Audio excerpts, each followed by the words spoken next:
Okay, so it is January 11th, 2024, 7:06 p.m. Welcome to the meeting of the Carver School Committee. If everyone could please join us in the Pledge of Allegiance.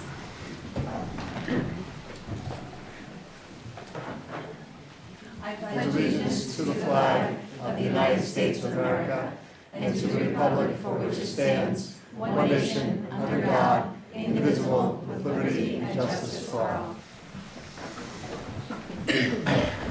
Thank you, everyone, and thank you for your patience. Yeah, so as we just found out, just a reminder that this meeting is being held virtually in accordance with the Governor of Massachusetts March 12, 2020 order suspending certain provisions of the open meeting law. Members of the public can access this meeting live on Zoom, live at Town Hall in Meeting Room 1, and live on Area 58 cable. So there's many options for the community to join us for our meetings. We'd like to start this evening with a couple recognitions. First, over the past few meetings, we've been recognizing students who've received an exceeding expectations in one or more of their MCAS exams. So tonight we're going to recognize a couple students who received an exceeding expectations in the physics MCAS exam. To Brendan and Levon, your dedication to academic excellence is truly commendable. And we want to express our appreciation for your hard work and commitment to your studies. Your superior performance on the MCAS is reflective of your diligence and determination. We all take great pride in having students like you who set a high standard for themselves and inspire others to strive for excellence. So as I said, we have two students we're going to recognize tonight. If they could each come forward as I call their name. We have a certificate to present them, and we've had little larger groups where we've been doing a picture, so I think we can continue that tradition of doing a picture with our two people recognized. So first, Levon Mulready.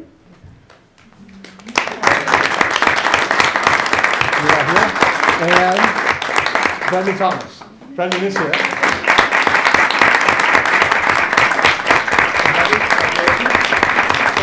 Brendan, you didn't take a picture of all of us. It's exciting. I was like excited. Yeah.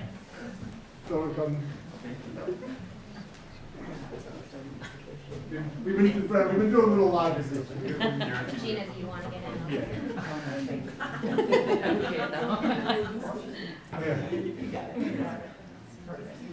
Okay, ready? Mr. Neef, you're hiding in the back a little bit. Can you come out this way? Is that possible? Yes, it is. Ready? Awesome. Thank you. Congratulations. Great job. Good job.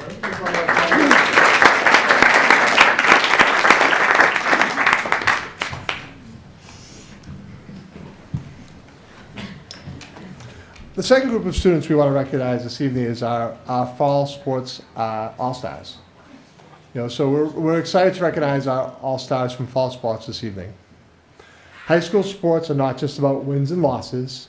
They're about building character, instilling discipline, leadership, sportsmanship, and commitment to fostering teamwork and values of being a member of a team.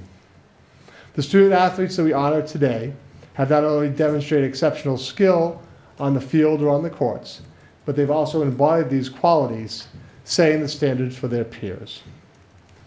In recognizing these athletes, we acknowledge the countless hours of practice that they have dedicated to improving their skills. Their hard work has translated into success. Each of our All-Stars has not only had personal success, but they've played a vital role in the success of their teams. As we applaud their achievement this evening, let this recognition serve as motivation for inspiring athletes out there. May their hard work and dedication of these student athletes inspire our younger students to pursue their dreams with the same passion, dedication that our fall all-stars have displayed. So, the hard thing about recognizing athletes is a lot of our fall all-stars are also playing winter sports. So many people came to us this evening and said they either had a different practice for their winter sport. There was actually a couple of games today that got moved. We were trying to get a time where we could get everybody here. So I do know we're missing some of our fall athletes this evening. But I would like to read everybody's name. So those athletes who are here, if they come forward, that would be great. But we'll recognize and read out the names of all of our fall All-Stars. First, in our golf team, we had 3 fall All-Stars. Kyle Hoffman, who I know is here, Finn Manning, who was wrestling, and Landon Salavona. So if they come up, our golf All-Stars.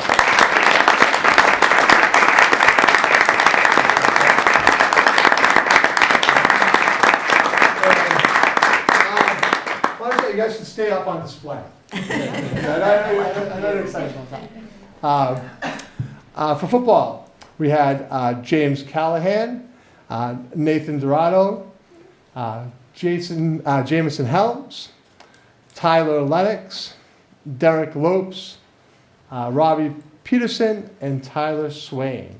So if we could just have a round of applause for our football All-Stars.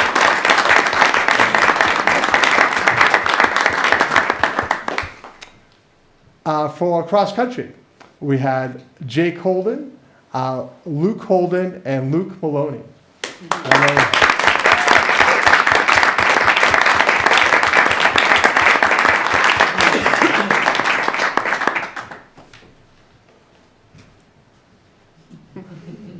There you go back. I think I went backwards.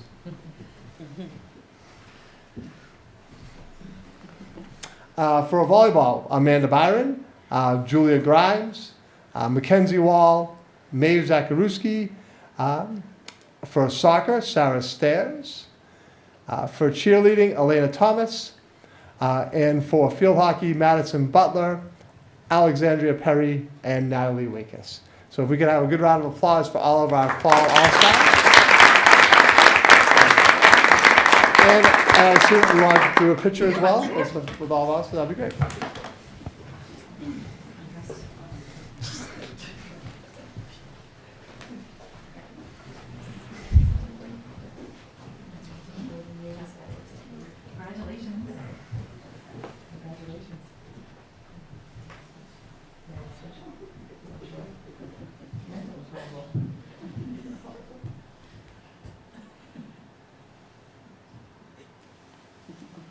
Okay.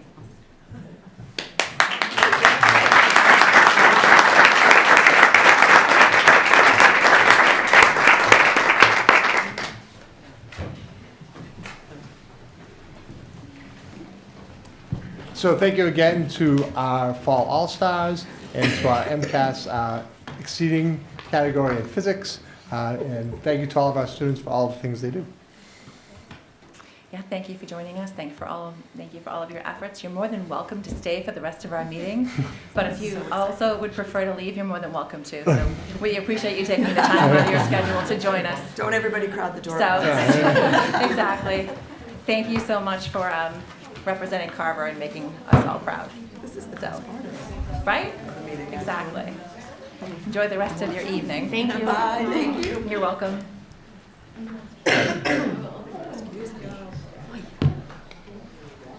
Are we just going to head to Tammy? Comments from the Yes. APC?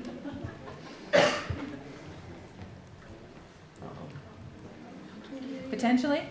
Oh, well, now we can't hear. Oh, we can't hear you, Tammy. There we go. Oh, there we go. Nope. Nope. Still cannot hear you yet. I know, can you hear us? Can you hear us? She's not She muted. said yes. Yeah. Okay. No, she's not muted. Mr. Neef, if you can turn up the volume on your computer a little. Yeah, we'll get some feedback probably. That's all right. We need to hear Tammy. Yes. Can you hear me now? Yeah. I'll talk a little bit slow. And I don't have much to say, so I just wanted to say congratulations to two students that with the physics MCAS scores. It's amazing, and all those all-stars from our fall sports. And I just wanted to say I appreciate this opportunity. Like again, we have a lot to say, and I hope everyone enjoys the long weekend. Thank you very much. Thanks, Tammy. All right, thank you, Tammy. Okay, so that brings us to comments from Captain's Council. Yep, so we're excited that we have our, wait a sec, let me mute again for Tammy. We're excited to have our indoor track captains here this evening. Corinne Clarity, who is at the table, Sarah Langtree, Luke Holden, and Brandon Eaton.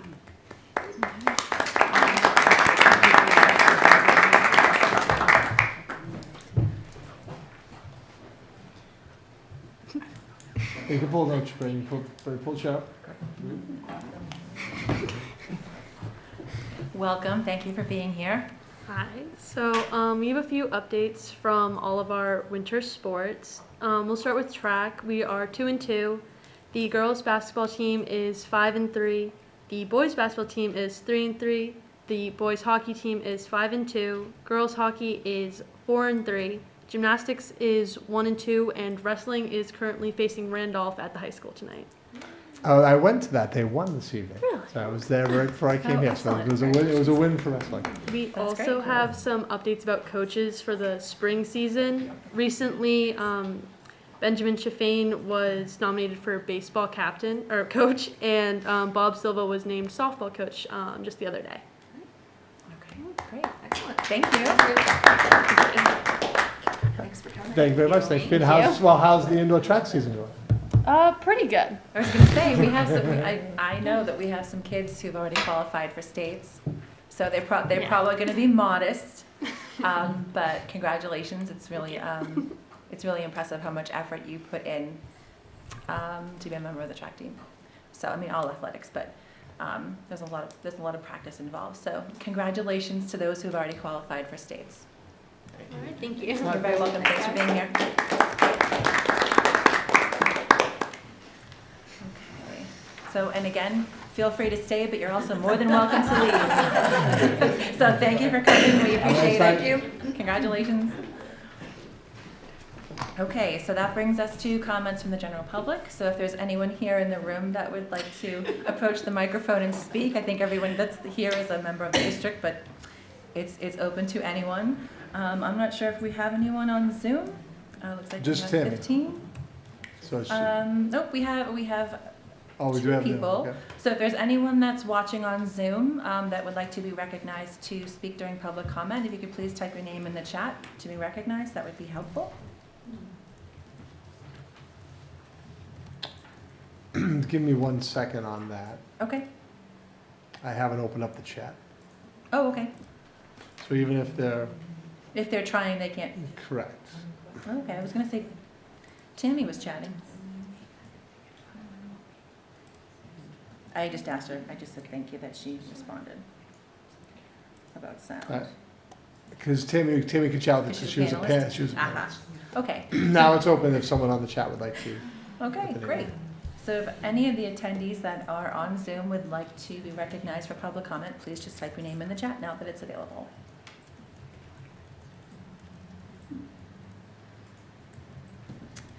Okay, no one has typed their name in the chat, so we will move on to the next item on our agenda, which is the approval of minutes from the December 11th, 2023 open session minutes.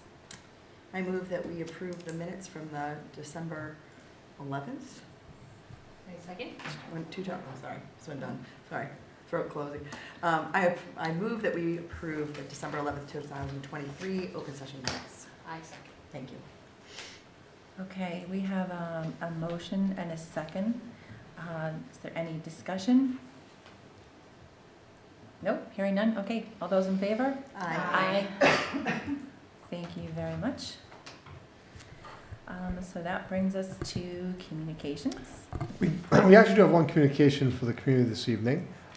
So we just recently found out that Class Tag has been purchased by another company. So starting on February 1st, Class Tag will have a new name, logo, colors and branding, and a new app icon. Class Tag's new name will become School Status. The company has shared that the platform will be cleaner and fresher, not exactly what that's going to look like, and that users should not need to install the new app. That once the transition occurs, they'll just wake up in the morning and Class Tag will be gone, and they'll have a new app on their phone called School Status. So we wanted to make sure the community was aware of this. Now, it's our understanding from Class Tag that they actually they already have contacted all the current members in the community. So I'd be interested to see if members of the school committee you should have got an email or notification from Class Tag that their name changed. Other people have told us that they have received that communication last evening. And so we're going to also be putting out our own communication together that we will be sending out to the entire community next week. And then we'll probably do it again on January 30th or 31st to say, hey, starting tomorrow, Class Tag should have a new name. We shouldn't change services at all. It should be exactly the same. It just should be a new and different icon on their phone. So as I said, we were just notified of this in the past week. And so Class Tag as of February 1st is becoming school status. What a snazzy name they Yeah. picked. huh? Did anybody else get the communication? Not So we that did I'm have some aware people of. today say that they got the communication directly from Class Tag last night. Not that I saw. Okay, very interesting. So we'll follow up and make sure that we put up our own communication, and then we'll do that a couple times prior to February 1st. Great, because I think Class Tag's been working really well. So heard great feedback about it, so hopefully it will Continue. Continue. It's going to be cleaner and fresher. cleaner and fresher. Very, very exciting. All right, it's like cleaner and fresher. So that brings us to reports from the superintendent. So, personnel updates. So we have had some personnel movement since our last meeting. We have some new hires. Beth Ann Manning is an ESP special education at Carver Middle High School. Amanda Zach is a Spanish teacher at Carver Middle High School. That's a position we've been trying to fill throughout the year. Jeremy Griffith as a custodian third shift at the elementary school. Deborah McGarry in food services at Carver Elementary School. Renee Stone at food services at Carver Middle High School. Holly Bishop, food services at the elementary school. And we have one transfer. Lisa Colburn is going to be moving from an ESP special ed at the elementary school to the middle high school. Okay, great. Thank you. So that brings us to updates from the Student Advisory Council. Hello, Hi, Corinne. everyone. Hi. So since I wasn't at the last meeting, my report's going to cover December and January. So firstly, we had our annual Holiday Spirit Week in the days leading up to winter break, and there was a lot of participation from all grade levels. We also had a holiday pep rally on the Thursday before Christmas, where Ms. Cabral and some of the staff members staged a flash mob, which was really fun. Everyone was really into all of the events that the Student Council had planned, especially the Pie a Teacher fundraiser for Make-A-Wish. So students who donated to this fundraiser got to vote on which teachers they wanted to get pied, and 5 were chosen to get pied during the pep rally, and the basketball court did get a little messy, but it was really fun. Our third annual Crusader Day was also a success, with the events lineup including bingo, scavenger hunt, and a holiday-themed Name That Tune that everyone in the building got to participate in at the same time. Now into the new year, things have picked up again since break ended. The Spanish and French National Honor Society had their induction ceremony last night, and 17 new students were inducted. The National Honor Society is also having their induction ceremony this month on the 25th. As for what Student Council is working on, the e-board is currently planning this year's Winter CMAS Conference, which Carver is hosting. So a bunch of schools from all across southeastern Massachusetts are coming to our school. And this is taking place on February 6th, so I will give you some more updates once it has happened. Since we last met, I've also gotten to work personally on something exciting. A few months ago, Mr. Neef forwarded me a message from the chair of SURSAC, inviting him to send a representative from Carver to be a voting member of their monthly meetings. He forwarded the message to me, and I immediately accepted. So SURSAC stands for Southeast Region Student Advisory Council, and it's a group that advises the State Student Advisory Council. And the State Council works directly with the Massachusetts Board of Elementary and Secondary Education, with the chairperson even being a full voting member of this board. So last month, on December 12th, I attended my first meeting as a delegate at SURSAC. At this meeting, I got to work with delegates from schools across southeastern Mass. We were divided into 3 work groups, each of which will be tackling different issues in the school system. I opted to join the mental health group, with our mission being to help educate students and faculty members about the importance of monitoring the well-being of yourself and those around you. To do so, we are working on creating a pamphlet that will be sent out to schools across the state. This pamphlet will contain statistics surrounding the mental well-being of students, specifically highlighting how mental illness has increased greatly since the pandemic, as well as definitions for words like stress that are often used yet may not be entirely understood. Additionally, we are working on generating things teachers can do to help students in times of crisis, including looking at data to see what previously employed tactics are the most effective. At the end of our meeting, there was a motion to start an ad hoc committee on Massachusetts Senate Bill 2447, which is an act protecting against attempts to ban, remove, or restrict access to library materials. There was a unanimous vote in favor of this motion, so a select few delegates will be working on and looking into supporting this bill. Though book banning has thankfully not been a big issue in our district, it has been in many others, and some delegates actually decided to share their experience with movements to ban books, and it was really upsetting to hear how hard so many of them have had to work to prevent the censorship in their own communities. And that is all I have, but I will keep you updated on what this council does in the future. So, thank you. All right, good, thank you. Thank you.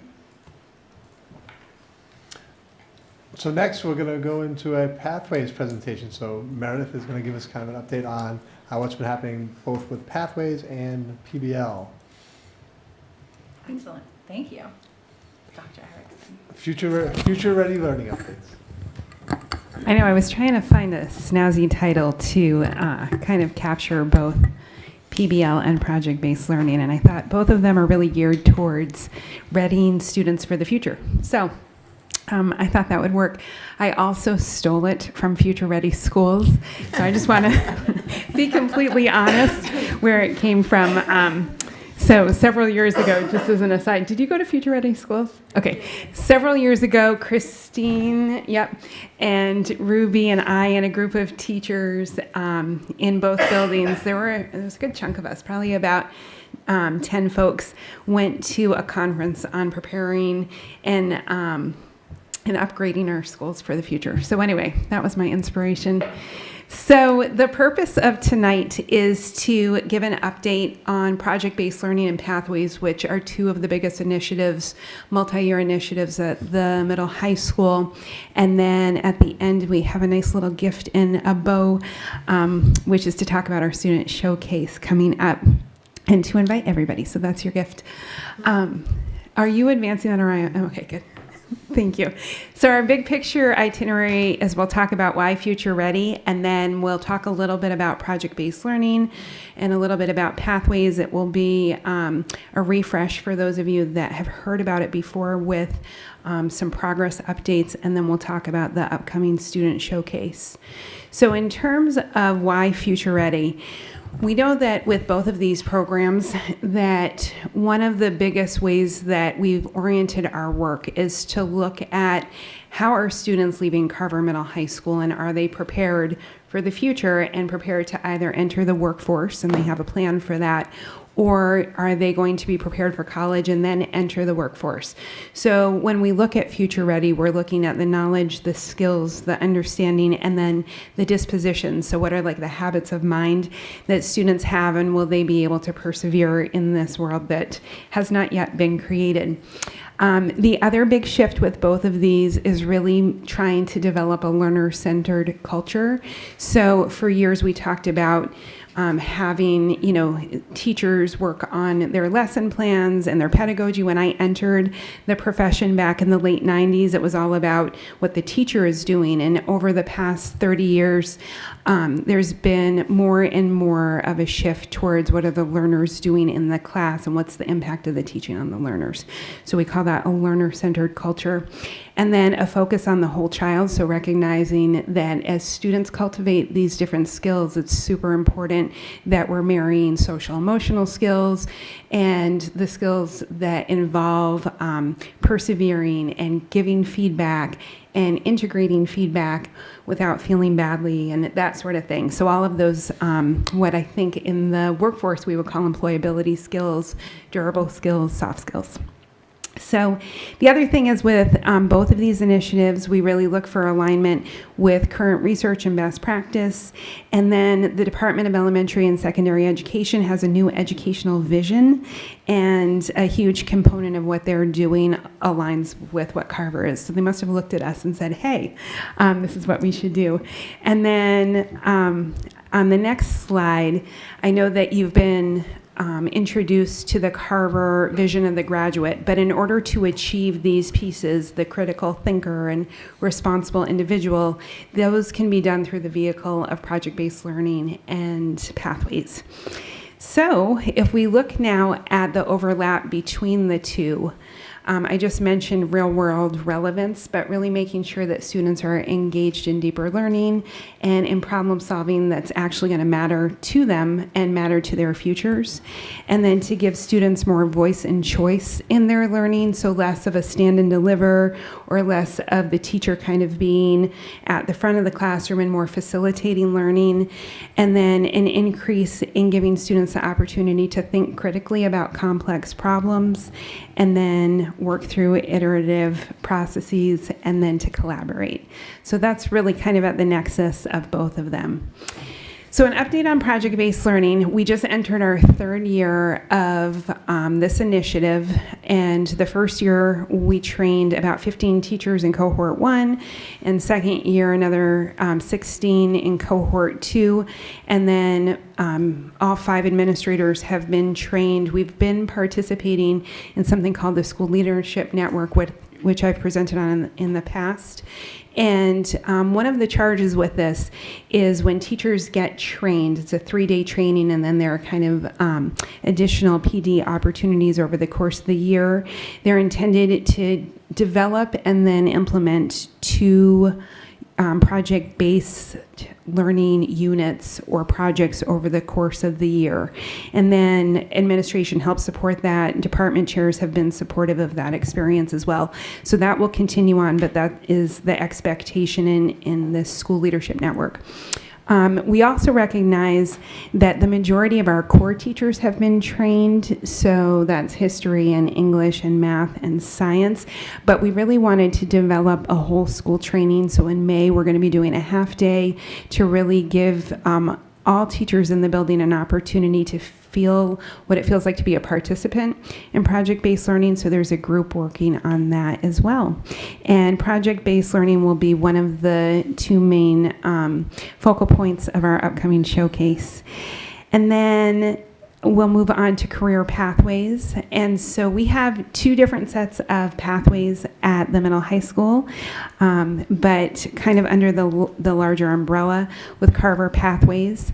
For those of you that are unfamiliar with it, a pathway is a clear sequence of classes that students can take, and if they do that over the course of the classes, they'll develop some skills that are then portable to whatever they're majoring in or portable in terms of the workforce. There are optional opportunities, meaning that students do not have to take a pathway.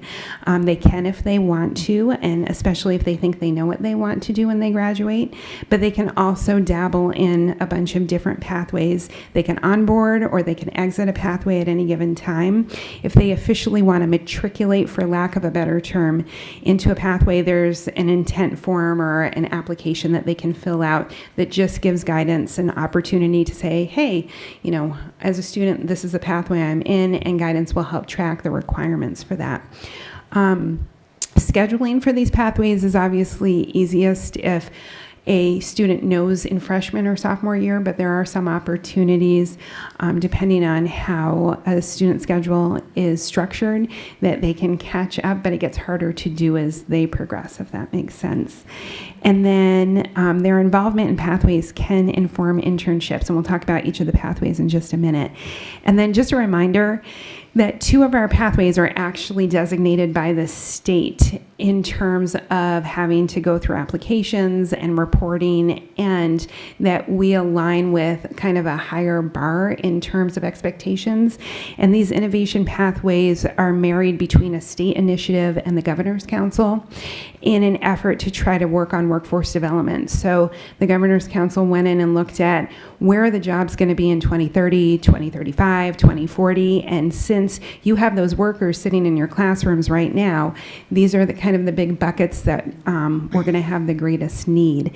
And so with that, the expectation is that students take 2 technical classes and then 2 advanced courses, which can be Project Lead the Way courses or AP classes, which give students the opportunity to get that collegiate level rigor, and then ensure that they have 100 hours of an internship related to their pathway. We also make sure that we adhere to 5 guiding principles, including equitable access. So one of the things that we look at every year is which students are enrolled in innovation pathways, and do we have a proportionate number of students from different subgroups or historically marginalized groups? Do we make sure that it's available to everybody? And then the vision of this is to make sure that over the course of time, the innovation pathways around the state become a known entity to businesses and to colleges. So prior to COVID, I think I may have mentioned this before, prior to COVID, the state set an ambitious goal of saying by 2027, they want 50% of all high school students either enrolled in an innovation pathway or in early college. And then COVID happened, which obviously disrupted things. But there's been a huge increase in the number of applicants for innovation pathways. And so in Carver, we've hosted a lot of tours and been a reference for other districts that are now starting to look at that process, which has been nice. So, Meredith, I was going to interrupt you, and you didn't even know you segued right into what I was going to say, which is that, thank you to Meredith and her leadership, and Christine and the pathways. The Carver High School is really being held up as a model for pathways throughout the state. Dr. Erickson is often invited to different seminars and trainings. She took some of our students and did a presentation statewide on innovation pathways, and then her and I did a presentation for NEASC about innovation pathways with a few students. And so the state is sending school districts to our direction to look at what we're doing with pathways to try to emulate, which is always a nice thing. So I just wanted to mention that. Thank you. And I just want to say that I think one of the things that I say the most when I talk to other schools about this is how important it is to have the dialogue with teachers and administration early on so that you're co-constructing this. So really everything that's represented today is just, me lifting up the fact that there are teams of teachers that are continually working on this. And I think that that's one of the things that has been the most beneficial. There's certainly a group of teachers who have, right from the beginning, have been on board. And that's key. So the teachers are on board and taking a lead in those initiatives. And same with PBL. The PBL piece was actually brought to us by, or was advocated for by our English department and English department chair, Bob Yule. And so we have groups of teachers who are really spearheading this work in the classroom. Thank you. So I'm actually going to lean on Mr. Neef in just a minute in terms of exploratory classes, but I just want to share really quickly. Obviously, the work every year is to inspect or evaluate how we're doing and then continue to improve. So one of the things that has been not a barrier, but kind of a perennial challenge for us that we keep trying to tackle and to do so effectively, and I think it's starting to take hold, but it's taken a little bit, is communication. So, and I say that because it's communication not only with faculty that are involved with pathways, but those that aren't involved with pathways, like what's this thing that's happening over there? And then also communication with students. Do I have to be in a pathway? Can I jump in or jump out at any given time? So I think in the beginning there was a little bit of confusion around what a pathway is.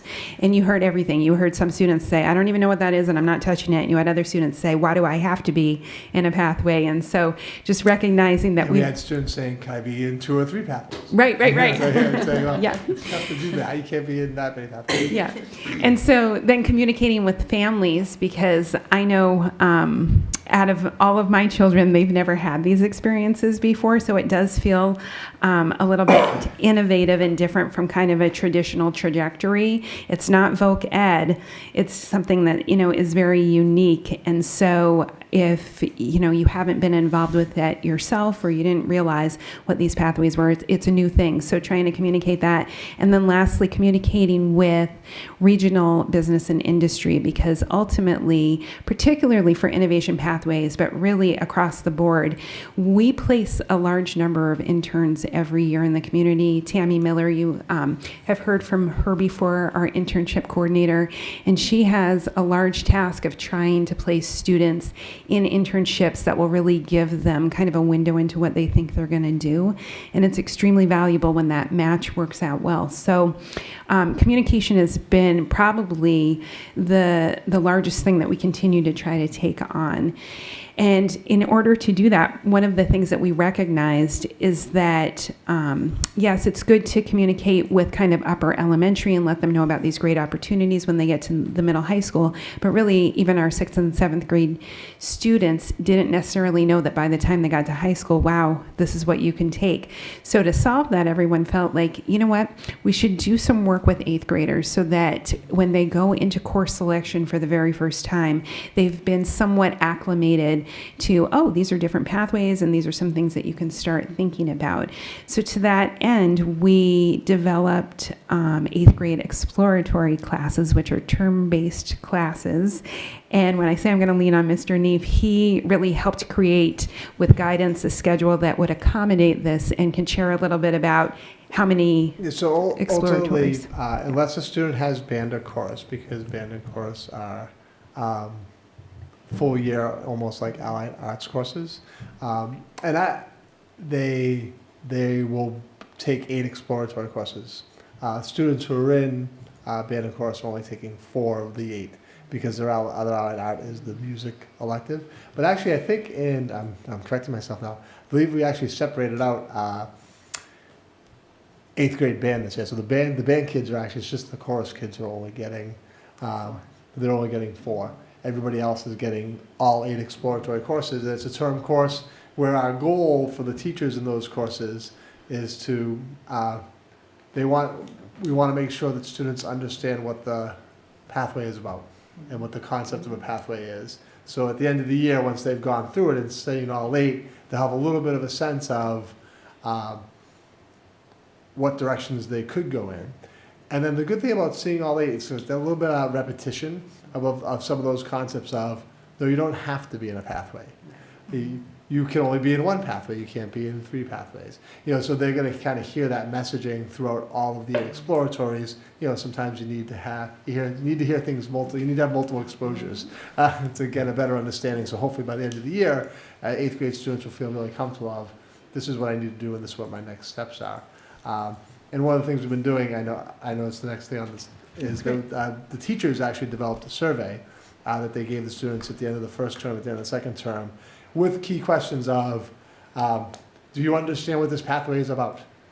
What was your interest level in this pathway? So they get a little bit of a sense of this student might be interested in joining this pathway when they come to high school in terms of recruiting them a little bit. And not that it's recruiting, I don't want to use the word recruiting, but so they've been looking at that data and found that data to be really useful after the first term. We're just coming into the end of the second term, so they'll be administering the survey to students in second term. And then we kind of look, and at the end of the year, we'll have a whole year's worth of 8 different exploratories from kids giving their feedback in terms of whether it was valuable to them and whether we achieved our key message or core message. So our core objective here of this exploratory is that students have a sense of what each pathway is and what it means to be in a pathway in high school. Like if they walk away with those 2 key understandings, that's our goal. And hopefully through the survey data, we'll be able to know if we achieve those goals. Thank you very much. That was a great explanation. I could not have done it that well. So when Scott was talking about the teachers creating the tool for data collection, that really was born out of our Pathways Representatives group. So we do have 1 rep or more from each pathway that comes together once a month. And we look at everything from calibration to talking about, planning for our student showcase and these different experiences. And it's great because guidance is there as well, and they are privy to information that sometimes teachers aren't. For example, guidance was attending an experience, I think, at UMass Dartmouth and talking about, nursing right now is obviously such an incredibly competitive field. How do we make sure that our students are taking the classes that they need in high school to be competitive applicants into nursing programs and that they're able to get in? And so when guidance is able to get that information one-on-one or through their professional learning at different colleges, they're able to bring that back and talk about that. And so it really is nice to be able to see how this is feeding into that. The other thing that we're trying to do, and we met recently or had a presentation recently from our Workforce Development Board, is within those pathways making sure that we continue to embed pre-career experiences. So that's well before the internship, and it's opportunities to, do a virtual field trip or to go on a field trip or to have a job panel, and really to have students start to hear from industry and understand better this is what this is involved. And this has really been informed a lot by one of our Innovation Pathways partners who talks a lot about, sometimes when students are in high school, they catch on to a particular idea because they heard something somewhere, and this person tends to use the example of engineering and says, everybody says, oh, I'm good at math and science, I want to be an engineer, but may not really understand what life is like as an engineer at all.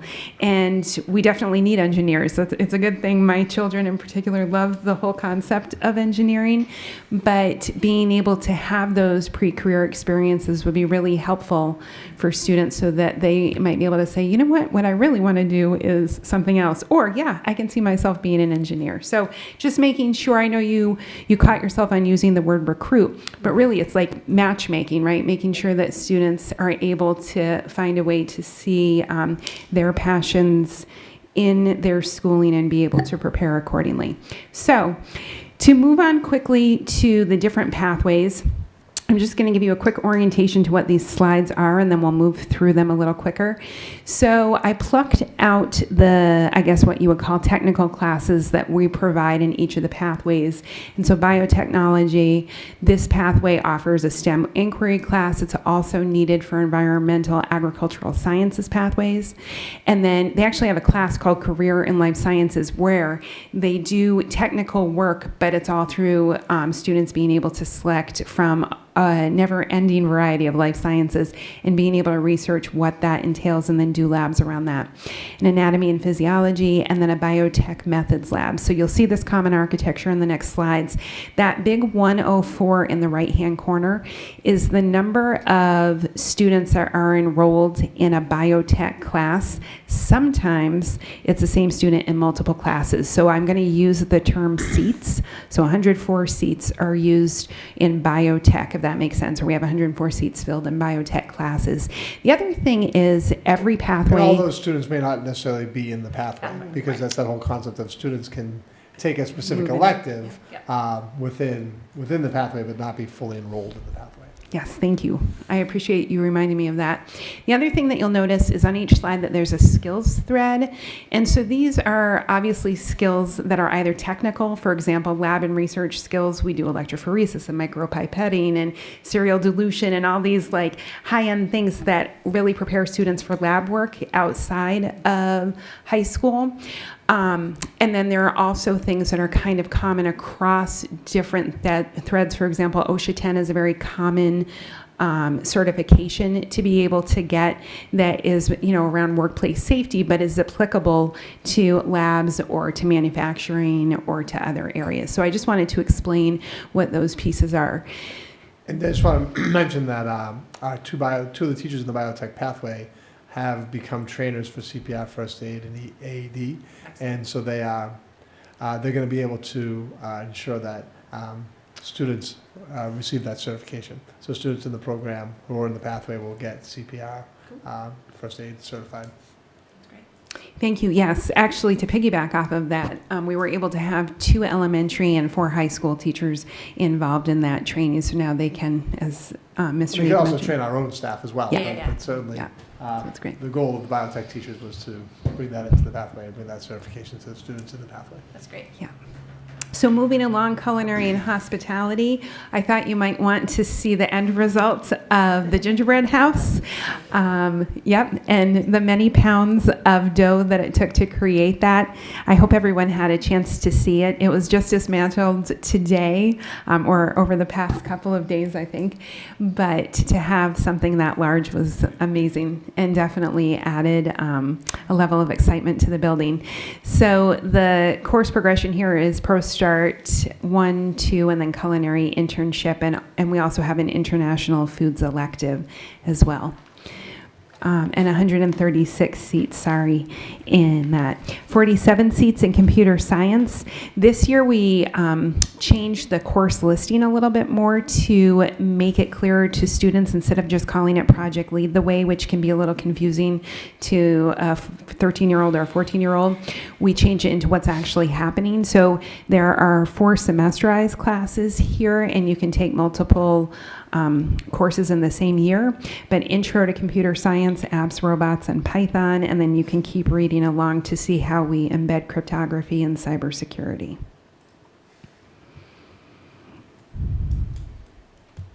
Yep, and then environmental agricultural sciences, 107 seats. And this year we're running our sustainable agriculture class and our zoology class. And then next year we'll flip-flop and offer horticulture and marine ecology.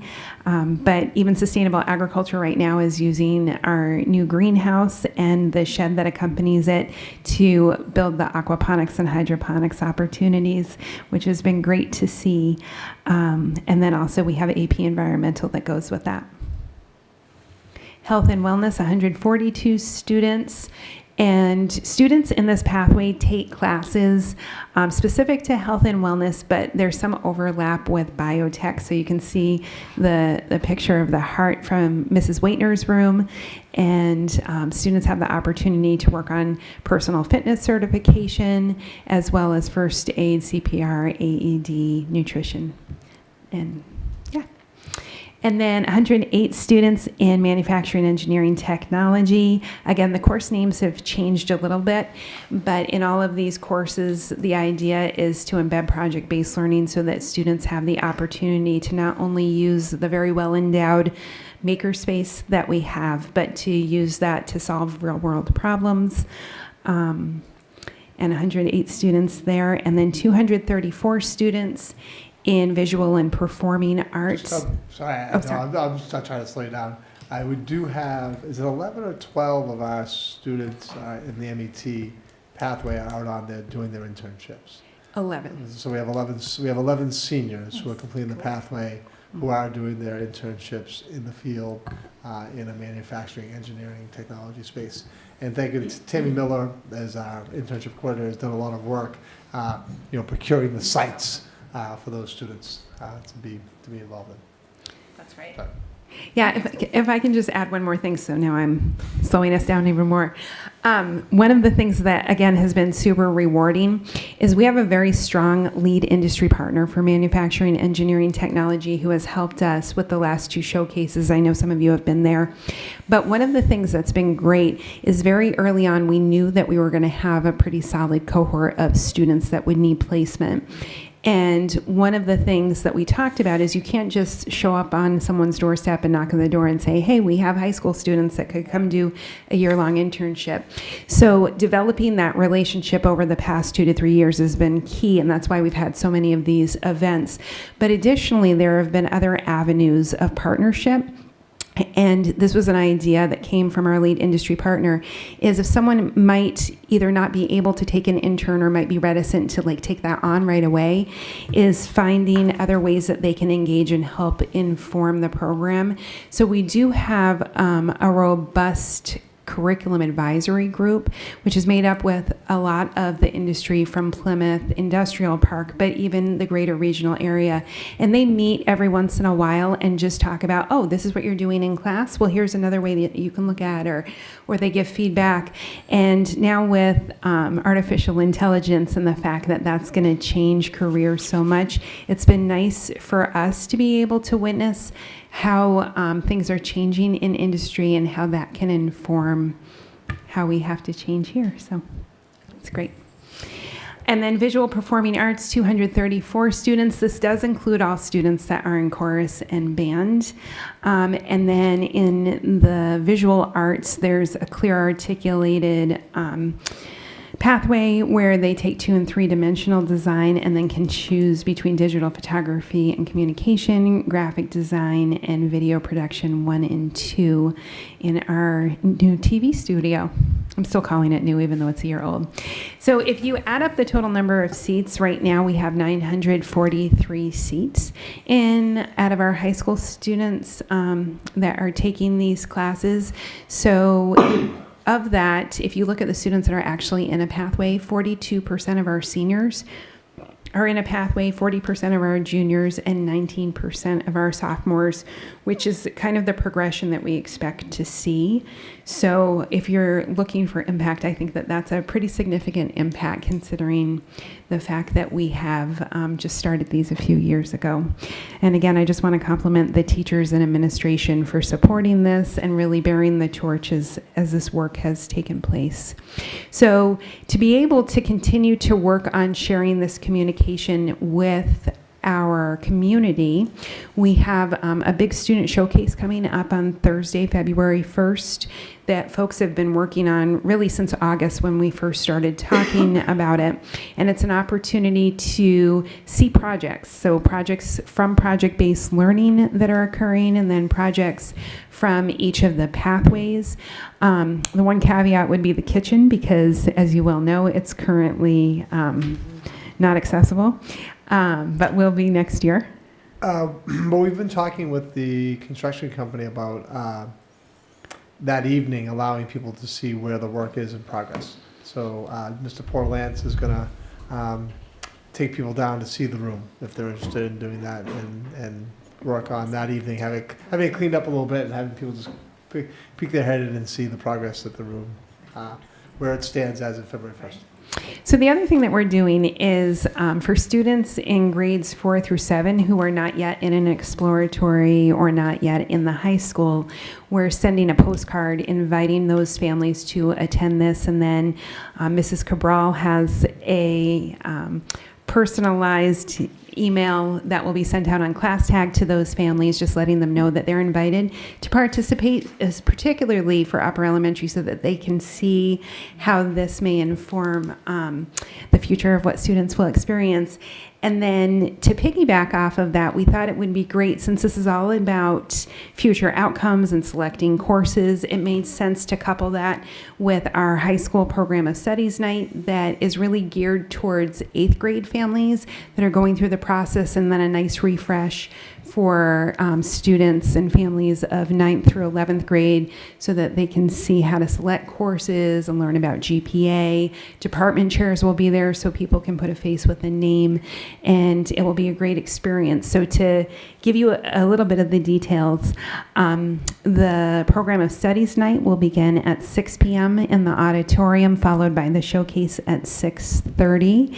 And one of the things I'm most excited about is in our computer science pathway, we have students that are working on an app that will be either put up on the televisions or will be accessible through some Android devices that we have that will allow them to navigate the building and go to the different places and pathways where projects are occurring.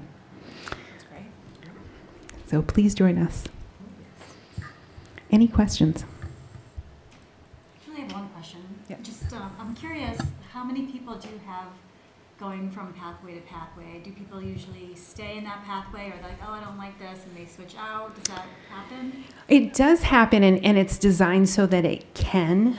I don't have any hard and fast numbers. I think that's something that guidance tracks a little bit more closely. But in the beginning, it's meant to be like, especially in 8th grade, a little bit of this and a little bit of that, and giving students the opportunity to get those experiences before they necessarily get locked in. But it's designed to be flexible like that. And then, as Mr. Neef said, even in some situations, we've had students that have taken classes in multiple pathways. And to try to make sure that they have room for the requirements. We've said it's important, that you kind of pick a pathway by X year so that you still meet all the graduation requirements. And if anything, there's been a couple instances where a student is either really close to, didn't sign up for the pathway, but is actually really close to completing the pathway, and then guidance will say, hey, if you take this one course, why don't you fill out the pathway application? Because if you complete this course, you're actually going to complete the pathway. So that's happened a couple times too. How quickly can a student move through like a pathway if they just dedicated? Is it like if they need the full 4 years, or could they opt in later and still accomplish it? So I think 3 or 4 years is the easiest approach. I think after that it becomes a game of Tetris with your schedule. So because we're a small school, we might have a situation where a student wants to take AP environmental and we only offer one section and it's on this block. So if there's another course that's running at the same time as that particular AP class, it becomes a game of pick and choose. So you get more locked in the closer you get to graduation, if that makes sense. Though it sounds a little counterintuitive because really your freshman year you have less room in your schedule for electives. Yeah. So it's a little bit I'm saying this knowing that I sound like I'm contradicting myself. So I don't have like a hard and fast answer. It really depends on that Tetris game. Got it. Well, that was kind of my question. Like, can you finish up your core classes and then just be focusing on the pathway classes and interning and stuff like that? So you can answer this, but there are certain classes that you have to take. So yeah, everyone's required to take 4 years of English and 4 years of math. Okay. So every student, freshman through senior, is going to have a math class and they're going to have a English class. And though both their math and English class most likely are not in a pathway. There's a technical writing course which supports some of the pathways and can count as an English elective. But the most of the English courses they're taking, though unless you're in the innovation pathways where you're required to take 2 AP courses, your AP course in English or an AP course in math would count as one of your AP courses to completing the expectations of an innovation pathway. So the answer to that question is it's probably better to be sequential. It's not that a student if a student hasn't taken any steps towards completing a pathway going into their senior year, they're most likely not going to be able to complete a pathway. I would say, I went to the slide because like that STEM inquiry lab, that's actually the starting course for both EAS and biotech. If a student takes that in their freshman year or their sophomore year, that's going to put them on a good trajectory and give them the sense if they want to follow that pathway. So there's definitely guidance, there's definitely talking to students about courses they may want to take in their freshman or sophomore year. And maybe they decide not to go on a pathway and it's a good elective to have in their course load, and if they don't go in that direction, they don't go in that direction. But I think I think you see in the numbers in terms of enrollment. We have 19 sophomores in a pathway because they probably took something in their freshman year and then said, ooh, I'm going to join a pathway. And then I think you'll see a consistent number. I think next year you'll see 40 some odd seniors in a pathway and 40 some odd juniors.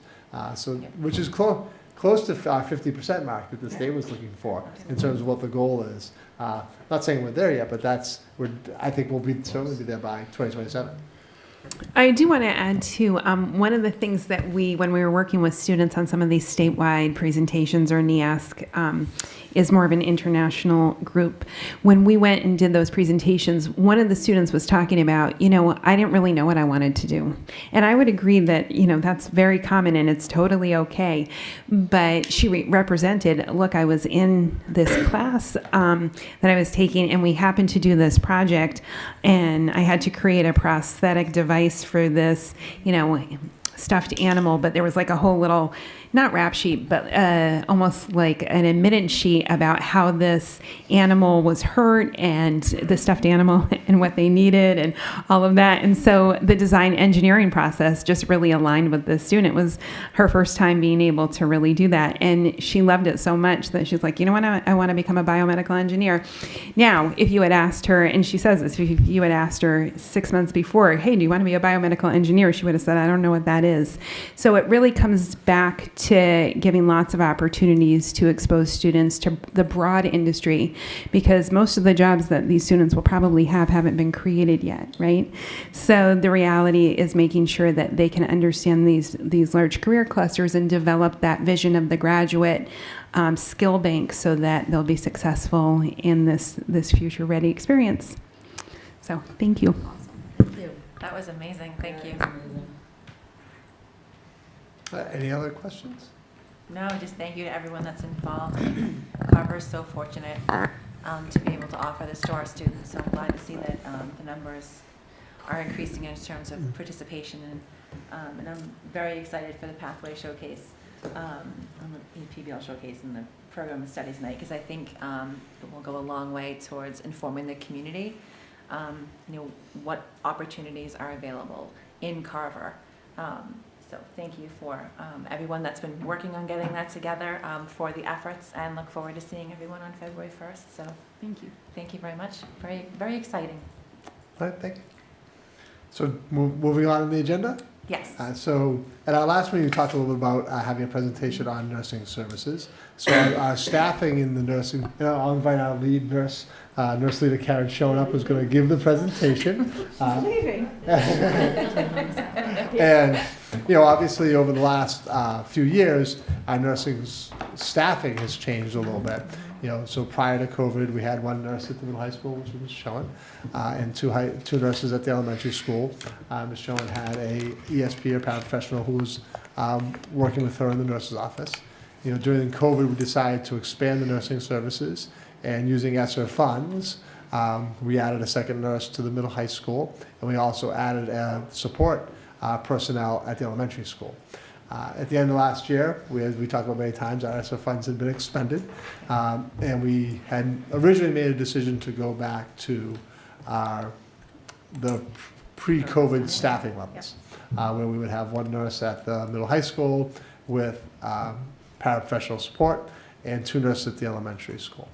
But then it just happened that the person who had been the long-standing paraprofessional in the middle high school nurse office announced her retirement in June, and this committee, that came to the committee. We had some discussions about that, and we decided to add a second nursing position in place of the paraprofessional position. And we've talked about that budgetarily a couple times this year.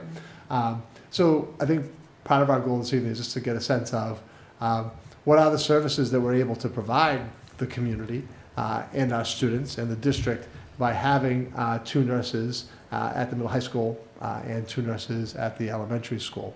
Obviously, it's still a little bit less staff than when we were in COVID, because we were in COVID, we had two nurses plus support personnel in each office. So now we're down to two nurses in each office.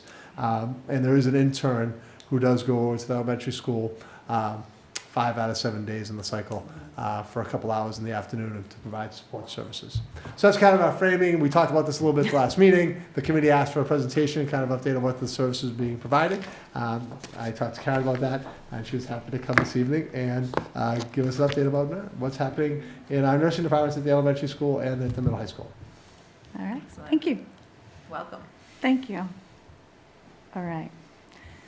So I have to look at my notes because I can either see you or I can see my notes without doing this. I can't. My eyes have decided they're old, so I can't necessarily look at both at the same time. So actually, that was a little bit of what I was going to say as an introduction. So as Scott said, I'm Karen, the lead nurse. I'm at the middle high school. This is actually my 16th year as a school nurse. Yes, so I started actually at Carver Middle School when such a thing existed. I did work at the elementary school for a couple of years and now over at the middle high school. So we have seen this shift from, originally it was 2 nurses and an aide at both schools, and then went down to 1 nurse and an aide, and then as Scott said, Lorraine, who was with us for 20 plus years, retired. So we are now at 2 nurses at each school. One thing I wanted to mention, I put the credentials up there. I think it's interesting, what a lot of people don't know or may not know is that to be a school nurse in Massachusetts, so we need to have our nursing license through the Board of Nursing, but we are also licensed through DESE, so we take MTELs, we are held to the same continuing education standards, we have to do our advanced degrees. So we are actually licensed as support personnel school nursing by DESE as well as our nursing licenses. So you can see our credentials there, and both Vera and I are nationally certified school nurses, which is this like national exam you take, which is really interesting because it covers things all across the country. So there were questions about snake bites and things that you might not see in one part of the country. So there's a lot of studying for that. So that was kind of a real big accomplishment for us. So that is us. So now our students, who is in our school? So this is kind of just some of the things that kids in our schools are living with every day. Everything from diabetes and seizure disorders to, your life-threatening allergies, chronic lifelong conditions, cystic fibrosis, muscular dystrophy. We have students coming back from cancer treatments, post-stroke, surgeries, organ transplants, you name it, these kids are in our school. So I know we talk a lot about, Band-Aids and ice packs, and sometimes that is what it is, but it is also a lot of these real serious issues that, our kids are living with and functioning, and our job is just to support them, to help them be successful despite this or with this. So that's part of our role. So day to day, what does the office look like every day? I always say there's no such thing as a typical day. Christine will call and say, can you meet on Tuesday? I don't know, because I don't know what Tuesday is going to look like. So, but I can tell you every day these things will happen. We have management of chronic illnesses. So that'll be your student with diabetes will come in every day for blood sugar, for insulin, things like that. Acute illnesses, that's your kid just threw up in the hallway or isn't feeling well every day. Injuries, can be anything from a Band-Aid to yesterday we had a broken leg at the middle high school from injury in gym class. Wellness visits are, you're not sick or injured, but you need something. Could be my contact lens fell out and I need to clean it, or I need feminine anything like that. That falls under that. And a lot of mental health. As Corinne was talking about, there's been a huge increase in mental health issues with our students, and we are seeing a lot of that. We work really closely with guidance, kind of that team approach to the whole student wellness. We all like to be on the same page so we know what's going on with each kid. So, and medications every day. There are kids who come in every day at a certain time to take their medications. And then, of course, kids who might, as needed, maybe it's an anti-anxiety, something for a headache, something for an asthma attack, things like that. So those are the things we pretty much will see every day. Okay.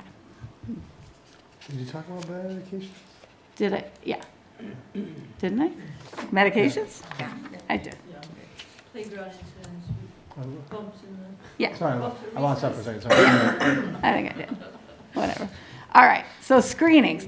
Screenings are one of those things, they're mandated by the state. Pretty much every detail of them is mandated by the state, including when they should be done, what grades they're done on, what equipment you have to use, what the follow-up is. So these are the screenings that we do, and these are done every year. Vision, hearing, BMI, postural screening, and ESPERT, which is our substance abuse.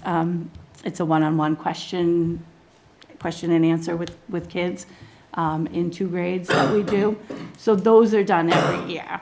So those are kind of the overview of a lot of what we do. And can you switch? So this is just a little look at our numbers.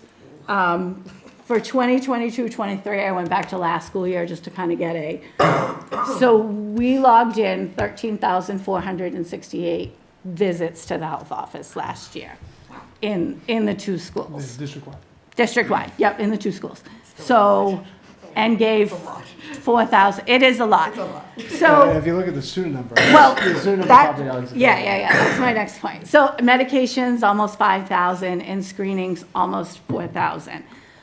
Like, I look at those numbers and I think, wow, that's a lot, but what is striking to me is the number of students.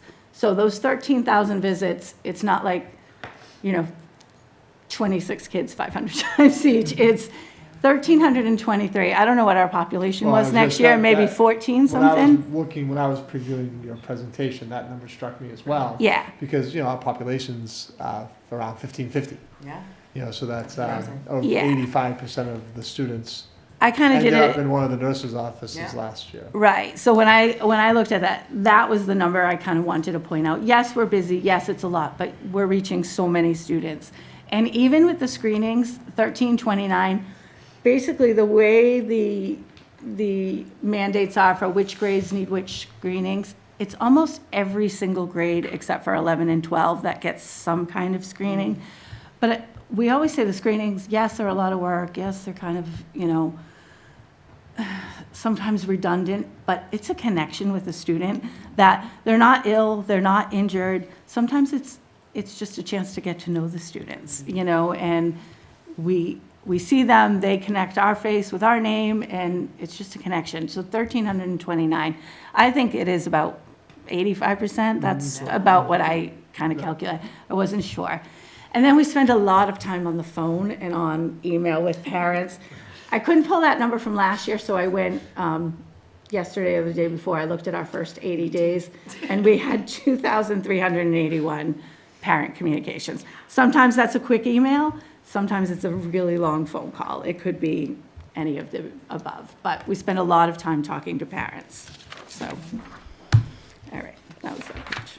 Okay, so these, in between all that, these are just some of the other things we do.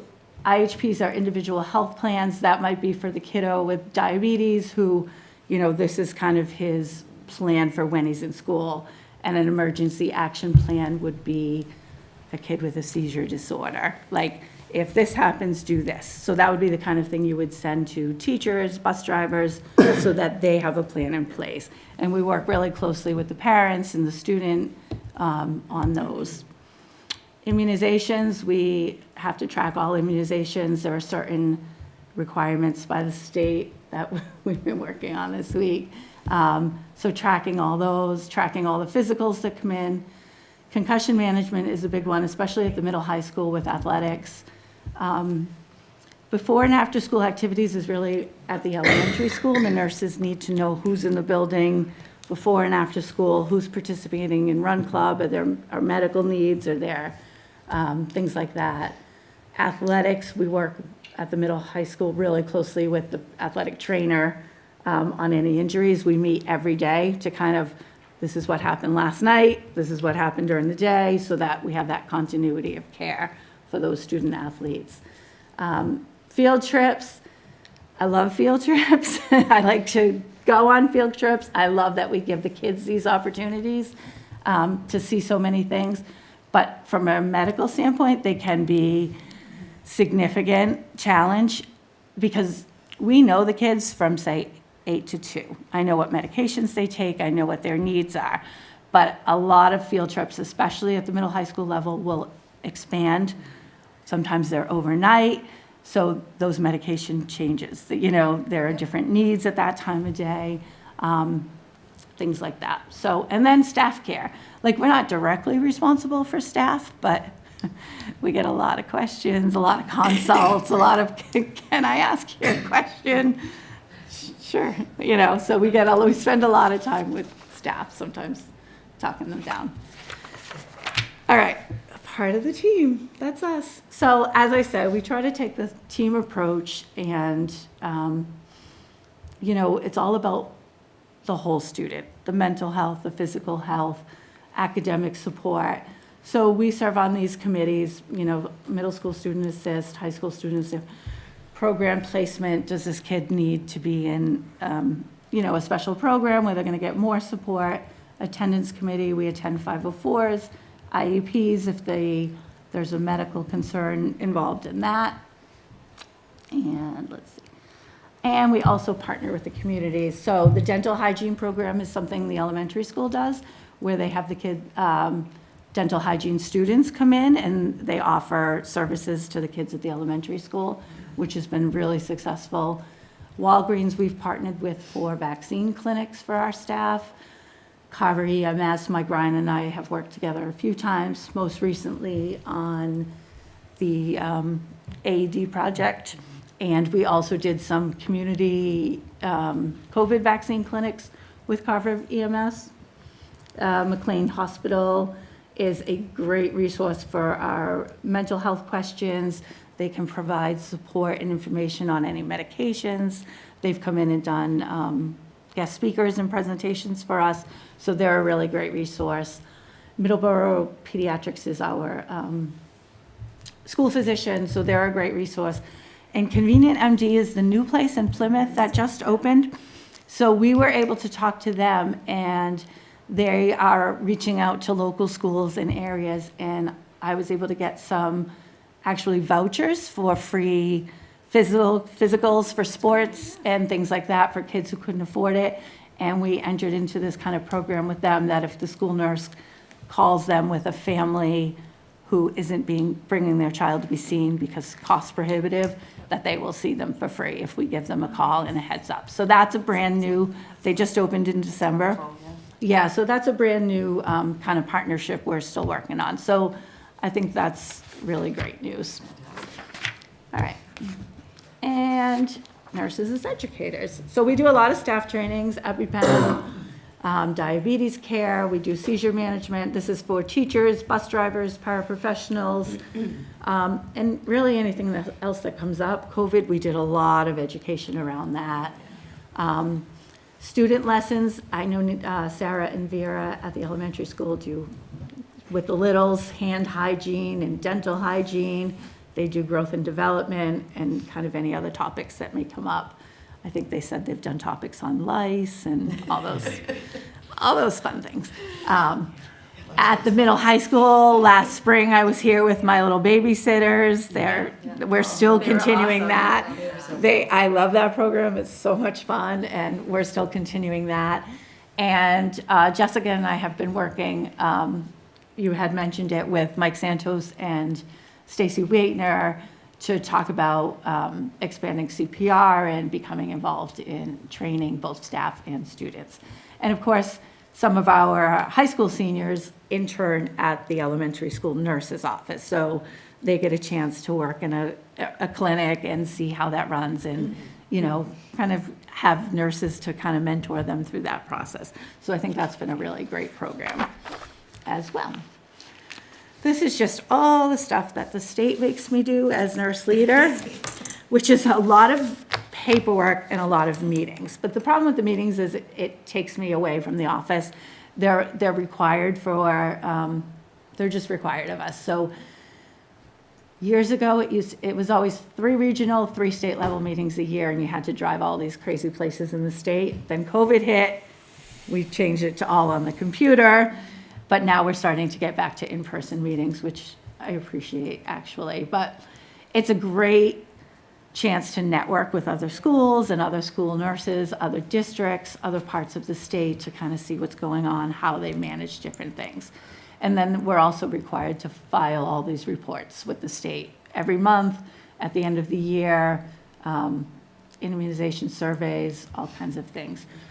And I also manage the school health grant that we got a few years ago. It started as this really small grant, like $3,000, and kind of grew when COVID funds came in.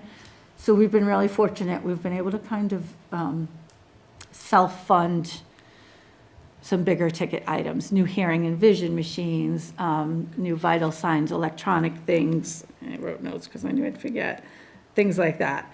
So this year we were asked to kind of choose a target from their list, like a target area of concern. So we chose mental health, and they're providing us with some grant funds.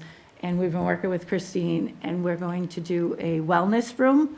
So what we've been finding happening is kids who are having a hard time mentally, anxiety, just, are texting their parents, I can't be here, come pick me up. So we're trying to find this where can we have you go as a calm down, a place to relax, a place to maybe some calming activities, and maybe you spend a half an hour in there, and then we can get you back to class. You can meet with your counselor in there, you can talk to one of the nurses in there. So it's really a kind of a double focus. It's that attendance piece and that mental health piece. So we're working on that, and we just got approval for those grant funds. So a lot of things happening. I think that's a great idea. Yeah. We call that a Zenden in our. Yeah, exactly. Say we need a snazzy name, like. Elementary, Yeah, exactly. So now, well, like, we have some space. So that's the wellness room that I just mentioned. Medication delegation, so you saw whatever our number was, 4,000 or 5,000 medications. Those are all given by the nurses. This is a tricky one. People say, well, can a teacher give a medication on a field trip? That's a question I get a lot. The quick answer is yes, kind of. We are certified by the state to delegate medication to a teacher. However, there is a long process to do it and a very strict process. And I actually have had this book in my car, so I brought it in. This is the book. That is the training on the med delegation. And then a teacher has to be trained, has to take a test, and then has to give the medication while the nurse oversees that. So they're all lining up to do it, you know? So nobody wants. Right now I have nobody delegated. But right now we've been fortunate that we don't really need it but it's a really tricky thing because it's a huge responsibility. And that can only be done for a medication, assuming they went through this whole process, for a medication that is to be given regularly. Like, I take this medication every day at 12 o'clock. Any of those medications that are PRN medications, which was probably about a quarter to a third of those, have to be given by a nurse. They can't be given by anybody else because they require an assessment to see if they're needed. So that's a little bit tricky. So medication delegation right now is not something we're doing. Office coverage is tricky for a nurse, the nurse's office, because if we're not there, nobody can really step in, you know? So it's been really huge having Jessica there because I can attend the assist meetings, the 504 meetings, which are important, and the office is still covered. And I was going to say this at the beginning, and I didn't, and I just remembered. One of the most important things, I think, about school nursing is having that consistency and that knowledge. You know, the same people are seeing the same kids. So when a kid walks in and says, I don't feel good, I know this kid, and that kid knows me, and I know I don't feel good for you means something different than it does for you, because you might have diabetes, and I don't feel good means we need to check your blood sugar and get you some glucose and get this fixed now. And for you, it might mean like you're having an aura and you're going to get a migraine. And for you, you've been here 19 times, it must be math class, you know? It's just, you get to know the kids, but I joke about that. But those kids with those, you know, a fall from a playground might be a Band-Aid, or it might be that kid with the bleeding disorder who now needs to go straight to the doctors to have that checked. But you need to know those kids. And that's the thing with having us in the office all the time, that consistency of having the same nurses. Knowing the kids makes all the difference, you know. Substitutes are really hard to find because it's a huge, you're coming in and you're responsible for 700 kids in a building that you don't know and know any, so substitutes is a challenge. So we try to find subs if one of us is going to be out, but if it happens that we can't find a sub, at least there's an automatic backup. And then emergencies, you can never plan for emergencies, you just don't know, but it's always possible that it could happen at any given time, any day. Okay, so now this I shamelessly stole from Christine Cabral's faculty meeting, right? Is that what it was? The faculty, we had the faculty meeting the other day, and Christine kind of encouraged us to think about our wow moments, because it's easy, especially in nursing, like we see a lot of stuff, like you go home, this one was everybody's sick and injured and depressed, and sometimes you go home and it's heavy, and those kind of things weigh on you.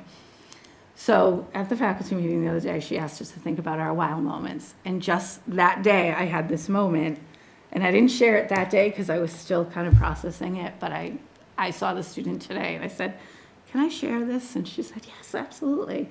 So the other day, Jess said to me that a student had been looking for me. She said she's been in here a couple times. She wants to see you. And I was like, oh, okay. So she came in, she showed up later that day. She's like, I have to show you something. And I thought, okay, because kids show me things all the time. All kinds of weird. I mean, well, I mean, sometimes it's like, look at my homecoming dress that I bought, or look, here's my new tattoo. Or so I was like, okay, what do you want to show me? And she said, I got my hearing aids. And I said, oh, you did? Because this is something we've been working on probably for 2 years. And we did a screening with her, and when she came in for the screening with me, she said, I'm not going to pass the screening. And she said, I can't hear, and I keep telling people I can't hear. And she didn't, and we referred and followed up and referred, and COVID kept delaying her access to specialists and what she needed, but she finally got them. And I said, tell me about it. Like, what is it like? She said, paper has a sound. That's what she said to me. She said, I hear paper in class. She said, water sounds different. She said, I don't sit in class like this anymore. And she said, and all I could think was, when I got these hearing aids, she said, when I picked them up, I thought, I can't wait to tell Mrs. Schoen. And I thought, this is my wow moment, right? And I was just like, so all the heavy stuff, we make a difference. And sometimes you take those wins, so. That was a lot, and I went really fast because it's late and it's past my bedtime. So do you have any questions? I just want to say thank you for coming in Oh. and giving this presentation, because it was eye-opening, first of all, and I know how daunting it is to have to come in and do something like this. But Yeah. We really appreciate you Thank guys. I know you. my daughter is one of the 19 times a day sometimes, and she, for every little bump and bruise. But I really appreciate you coming in. Thank This you. is fantastic, and thank you for Thank everything you. that you do. I'm sorry if I went really fast. No, you're great. It was wonderful. I know you don't want to be here all night. That was great. Thank you so very much. And I hope that more people in the community will watch and learn about all the work that you do. Thanks. And that all of our nursing staff does on a daily basis. We're so lucky to have all of you. So Thanks. 16 years, thank you. Yeah. Congratulations. I know. That's a long time, but thank you so much for coming. Thank you very Thank you, much. Karen. You're very welcome. See, just more great things that happen in Carver every day, Great things happening every day. right? I even quoted You did, thank you. Well, to be fair, Christy did. Which is so great, so great. Anyway, okay, so where does that bring us to? Culinary classroom update. Very, So very this is exciting, a and there's quick photos. this is a quick update, but I figured that each meeting will give a quick update of where we stand. Since our last meeting, the timeline has improved.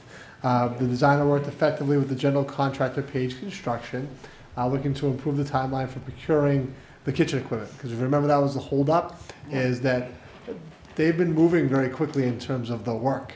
And there was just concerns about being able to get the kitchen equipment and when we were going to be able to procure it and get it into the building and complete it.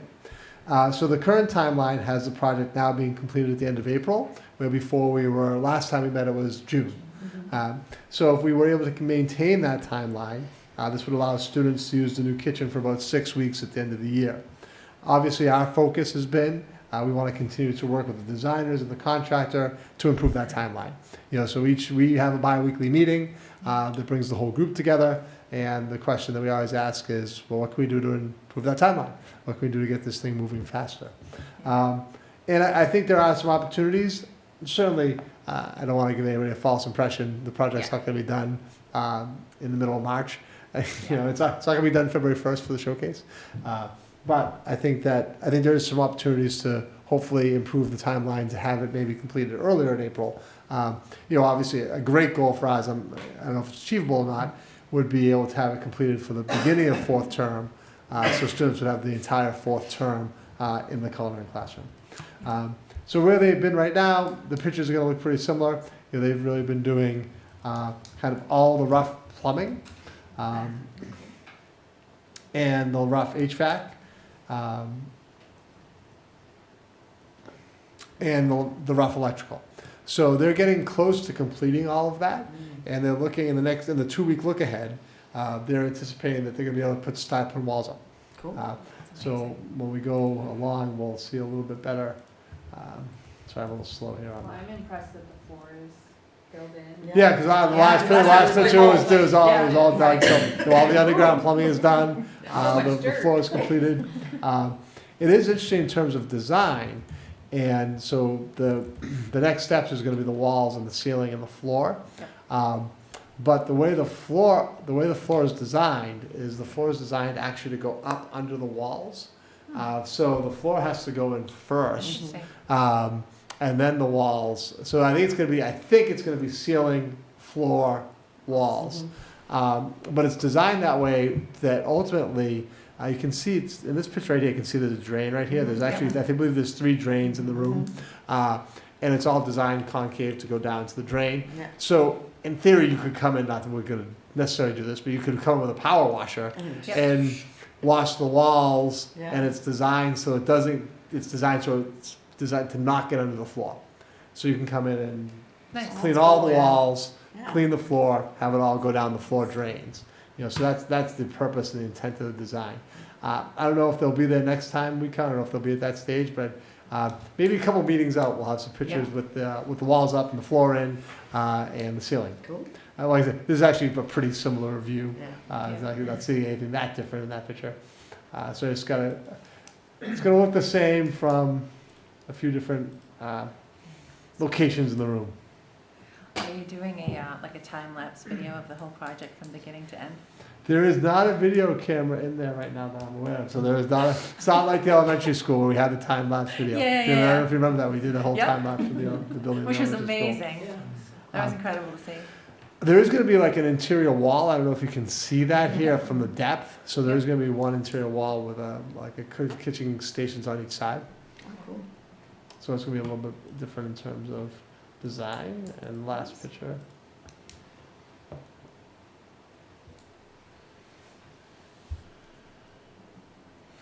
And that's just from the other end of the room, and from that wall. From that, actually, it's along the wall, the interior wall. I took that picture.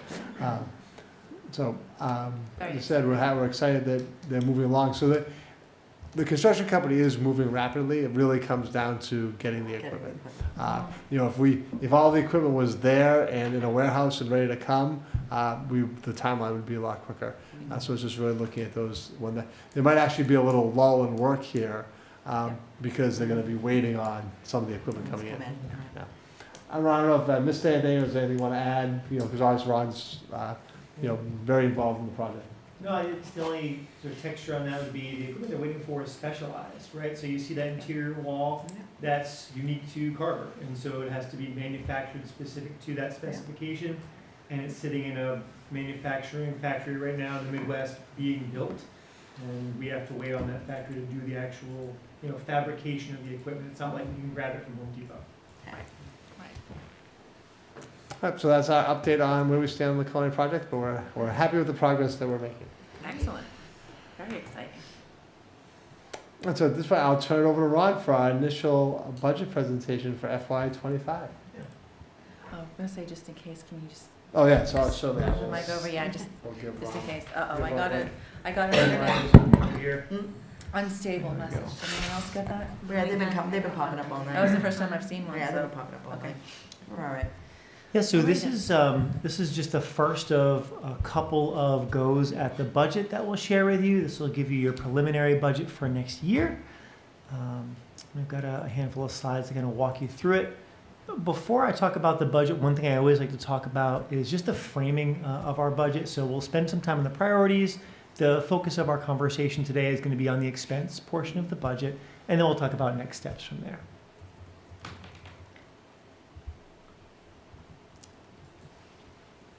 Sometimes when you talk about money, budget, folks can get really bogged down in the dollars and cents and the lines and the accounts. And I always like to remind folks that the reason we have a budget in the first place is to support all the great stuff we talk about at these meetings every day. So the Pathways programs that Dr. Erickson was talking about, and project-based learning and our nursing programs, and teaching kids to read, to teaching them calculus and everything in between are ultimately supported by our educational blueprint, the vision for our school district, and our budget provides the resource to do all those good things, right? So as we talk about the budget, we're really talking about the means to do the work that we do every day. A little bit about the construct of your budget. The way that I have your budget built is in line with the state's accounting structure. And what they do is they have these series of accounts, the 1,000, 2,000, all the way down to 9,000 series. And that's true of every school district in the Commonwealth. It's sort of a standard means by which we all have to set up our budgets. So I'll present it to you in that same way. And I'll provide a breakdown of what each of those means and then just highlight some changes from this year to next year. So we'll kick off with the 1,000 series. That's your district-wide series of costs. You can see your FY24 to FY25 cost changes by about $80,000. A big majority of that increase, though, is actually just a reclassification of some technology software. So software like your Microsoft server, your security cameras, and the backup systems for that, Aspen and ClassTag, and whatever ClassTag's being called now that's not ClassTag, the new name of that thing. All of the, Raptor visitor security, a lot of the technological security and infrastructure that you have within the district had previously been set in a lot of other accounts. The guidance now is to bring it all into this 1,000 series. So about $60,000 of the $80,000 in change is just a reclassification of existing costs. It gives you a really modest administrative cost savings by sort of lumping it all together, but it's not. It's inconsequential. The other costs that are under that are things like your legal costs for your upcoming CBA contract negotiations, and then increases for your administrative contracts as well. Your 2,000 series is the large majority of your budget. We are in the people business, right? We employ big people to educate little people, and so the large majority of your budget is the hiring and employing of big people. So you see, better part of $18 million in your FY25 budget is your teacher CBA salary grid, the step and lane increases, your ESP salary grid, step and lane increases, and then instructional supplies, textbooks, and those sorts of things.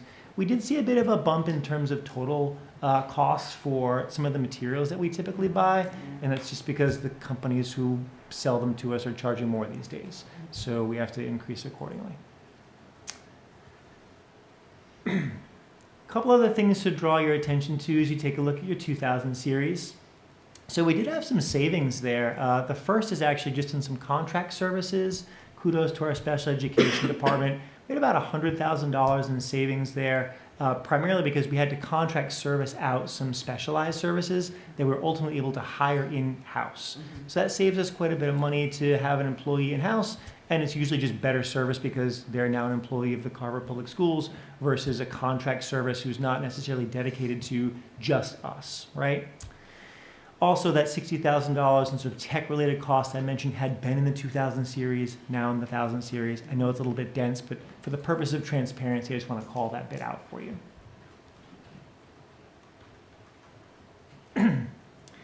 Your 3000 series is support. That includes things like transportation, that includes nursing services, that includes athletics.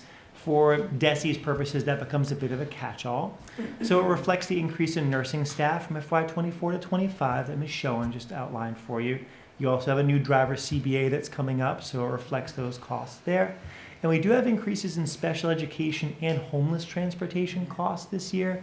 So from FY23 to 24, we've seen an increase in the number of homeless students and the number of students in special education out of district placements, which we'll talk about more in a little bit. And we expect to see that number continue to rise from FY24 to 25, so we're capturing that cost change there as well. Lastly, which is a nice highlight, it also includes the second year of the uniform replacement program that the middle high school launched for athletics. Just a vision to make sure we refresh our uniforms as our students represent Carver throughout the Commonwealth in all of our supporting programs. The 4000 series is our operations program, operations accounts. So that includes things like our custodians, and they have a new CBA coming up as well. It also includes things like utilities and our technology staff, so the staffing itself for technology. you'll see that we actually have a decrease in overall aggregate cost for the 4000 series. A couple of the drivers for that are actually just the costs for heating our buildings. So what we do to get those estimates is we take a multi-year average for the cost for heating the buildings. And I don't want to say it out loud. I feel like we're in January, I'm going to jinx it, but it's been really mild for a couple of years. And so that's impacting your overall average costs. And we're anticipating sort of that similar trend to continue into FY25. In addition, you've got some savings because we transferred one of our FTEs of technology staff over to town hall ultimately. They still work together as a team, just makes sense that the accounting goes over to town hall because that person's going to be dedicated service primarily to town hall. So we see some of the savings there. Your 5000 series of fixed cost is not super exciting, but it's important as well. So it's your property, liability, workers' comp, insurance, those sorts of things. We're currently projecting though a 10% increase on those, which is high. It's conservative. You'll notice my first blush at every budget is always really conservative. We hope that that number can get better as we start to work with the insurance provider on that. But I'd rather be able to come back to you and have some savings than come back and say, actually, the new actuals are up and you're looking at some additional cost there. You do see, that's right. You do see some annual increase. You have an interesting caveat in Carver's budget that's not in a lot of other budgets. Carver, Plymouth used to be a regional school. Because it was a regional school, you have grandfathered retired employees on a regional insurance program that still exists and needs to exist in perpetuity for the remainder of their lives. From 1989. It goes down each year. Yeah. 93 was when the official... When the officially, split, So okay. the building was built and opened, Yeah. but the official duties only took place in 1993. Wow. So if you were an employee of up until 1993 and retired... That's your plan still. Yep. Wow. So it's something to kind of keep... They're still on the That's plan? wonderful. Yep. That's wonderful. They're still there. It's a unique sort of caveat to Carver's budget that not a lot of other districts have. Yeah, interesting. So the 9000 series is really the story of your FY25 budget. The rest of it is pretty typical, but your 9000 series for FY25 is not typical. And so I'll give you a little overview of it here, and then I thought it might be instructive to do a deep dive, to drill down and kind of give you some of the story behind the numbers and share some sort of deeper transparency about how we get to that place. But essentially your 9000 series includes all of your out-of-district tuitions. That's every vocational enrollment that's not Old Colony. Old Colony has its own thing because that's the partnership program you have. It's your dual enrollment kiddos in high school. Carver has a partnership program with Reeds, and so that includes that as well.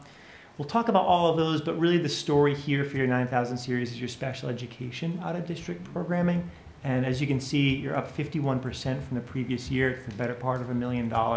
For a district of our size, that's a really substantial swing. So I thought it might be helpful to drill down a little bit more for you.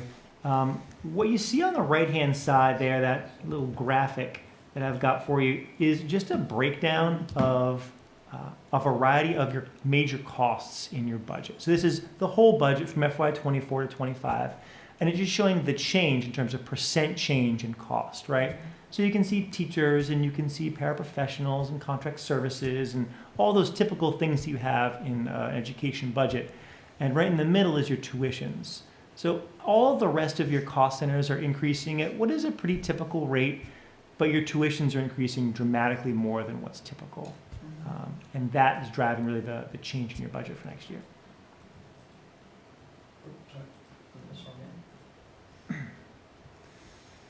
So I'll drill down for you even further. Again, thinking about that 9000 series, the way that the state sort of breaks all these dollars and cents down, they break out those tuitions into a couple of different buckets. And what you have on that right-hand graphic is just a comparison just for tuitions now for Carver from this year, FY24, to next year, FY25.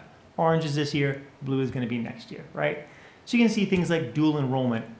The change is so inconsequential, it barely makes it to your graphic, right? Things like the regular education tuition, that partnership program we have with Reeds, again, pretty inconsequential. The two major changes that you're going to see there is that SPED tuitions for non-public, that's a 766 school, those are private, we'll talk a little bit more about that in a second. And then your collaboratives, which are typically public and partners programs with your school district.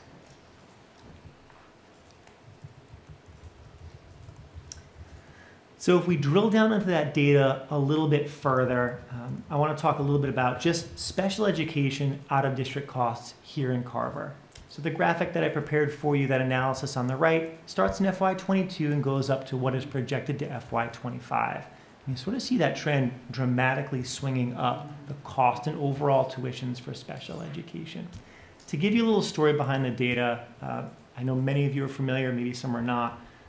The big picture on this is sometimes when you have a student who has disabilities, if they can have services provided here in Carver, that's our priority. It's good for the kiddo, it's good for the programs in the schools and the community to keep them in-house. However, in the event that we're unable to provide those services here in-house, a team of teachers and parents and specialists come together, and they might ultimately refer that student to go out of district to get higher levels of care. Sometimes that can be at a collaborative, which is the next level of care, right? But sometimes those services are even more significant than what the collaborative can provide, and they've got to go to these 766 schools. It's the regulation that allows them to exist. They're essentially private institutions that provide very intensive special education services, right? And what you're seeing there in the district costs for out-of-district tuitions is an uptick in both the enrollment, so the number of kiddos who've needed this kind of service, and the actual cost for those services as well. And I'll drill down into both of those to sort of give you another level of detail there.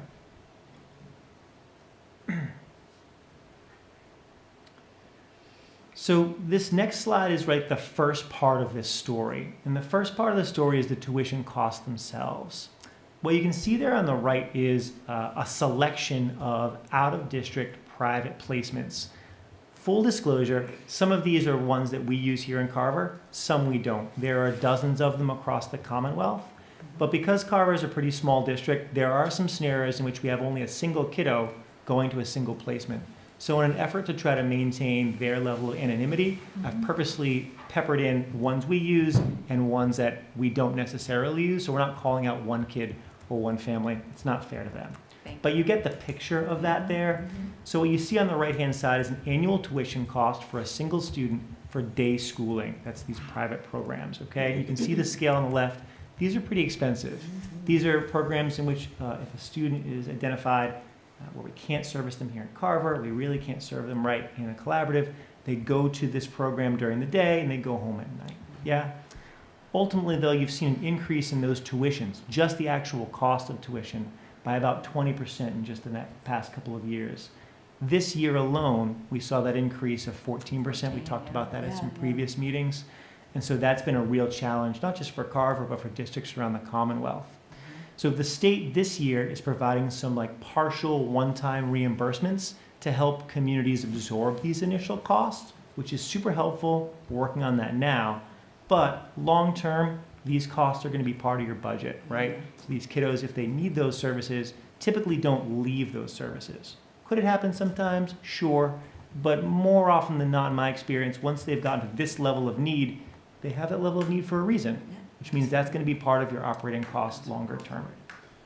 I know you may not want to dig down into this too far because we don't know all the answers yet, but there's, in terms of the extraordinary relief for this year, there's some information that's just coming out on that. But I think the committee should know and the community should know that ultimately that relief that they're giving us this year, most of it, the majority of it, would be able to help cover the 14% increase for this year. That's a good point. It's not gonna, there is gonna be a portion of it that we might have the opportunity to roll over to next year, but it's gonna be a fairly small number. The numbers aren't finalized. We don't wanna say the numbers right now because they're not, we don't know 100% what they are. But ultimately, even that extraordinary relief we're gonna get this year is really helping us cover the cost of the additional 14% for this year, which wasn't in the budget. Right. Yeah, that's 100% right, and that's a good call out on that. We expect that there may be opportunities for future funding, but at this point, there's not been a lot of regulatory guidance on it, so we're hopeful. But whenever we build a budget, it's sort of hope for the best, but plan for the worst. And so we're planning for what we know, which is, to Mr. Neve's point, FY24 will get a bump, maybe a little in FY25, but we shouldn't be expecting the state to swoop in and continue to support that. That's a good point.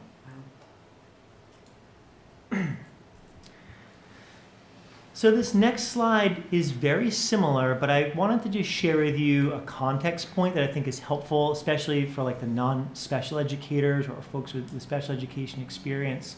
On the right side, you see a similar looking slide. There are examples of these 766 private schools, the out-of-district placements that are throughout the Commonwealth, but in this case, it's the residential cost. And the difference between day and residential is simply that at a day school, students with disabilities are transported to those locations, they do the services there, and are transported home at the end of the day. For residential, those are typically for students who have really severe needs and they live there. And so you can again see the scale of a cost between $300,000 and $400,000 for one student for 1 year of residential placement. It's really a substantial impact to any budget, frankly, but especially a community of our size. So currently in your budget in that 9,000 series, we've projected a 10% increase for the private out-of-district tuition cost alone, not more kiddos, just the actual cost of doing business, and a 5% for the collaborative. The large majority of your students for private OODs are typically day, but we have started to see some additional students coming into the residential, and you can see for every student that comes in on a residential placement, that swing is pretty substantial in your budget.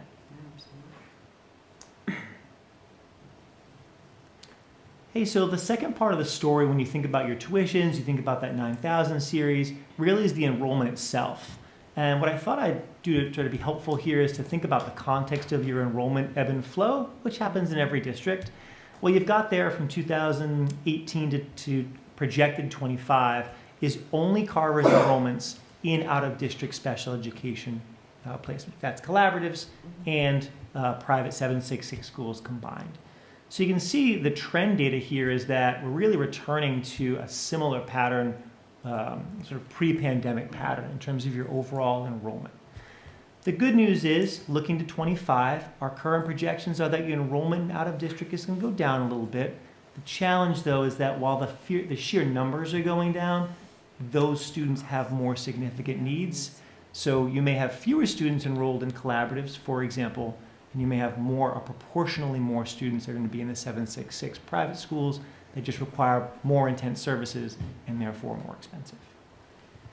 Ryan, quick question. So in terms of those students who are in those programs, is it the same length of time school age wise, or does it go longer? 22. It's 22, okay. Yeah, and the So I rule thought is the I was same for trying to check. everybody, 22 regardless of the placement. Yep. Could be a collaborative or a 766. Does insurance cover it a little bit, or would we have to pick? Not through 22, and then after 22, there's some rules about how insurance can support that if it's institutionalization and those sorts of things.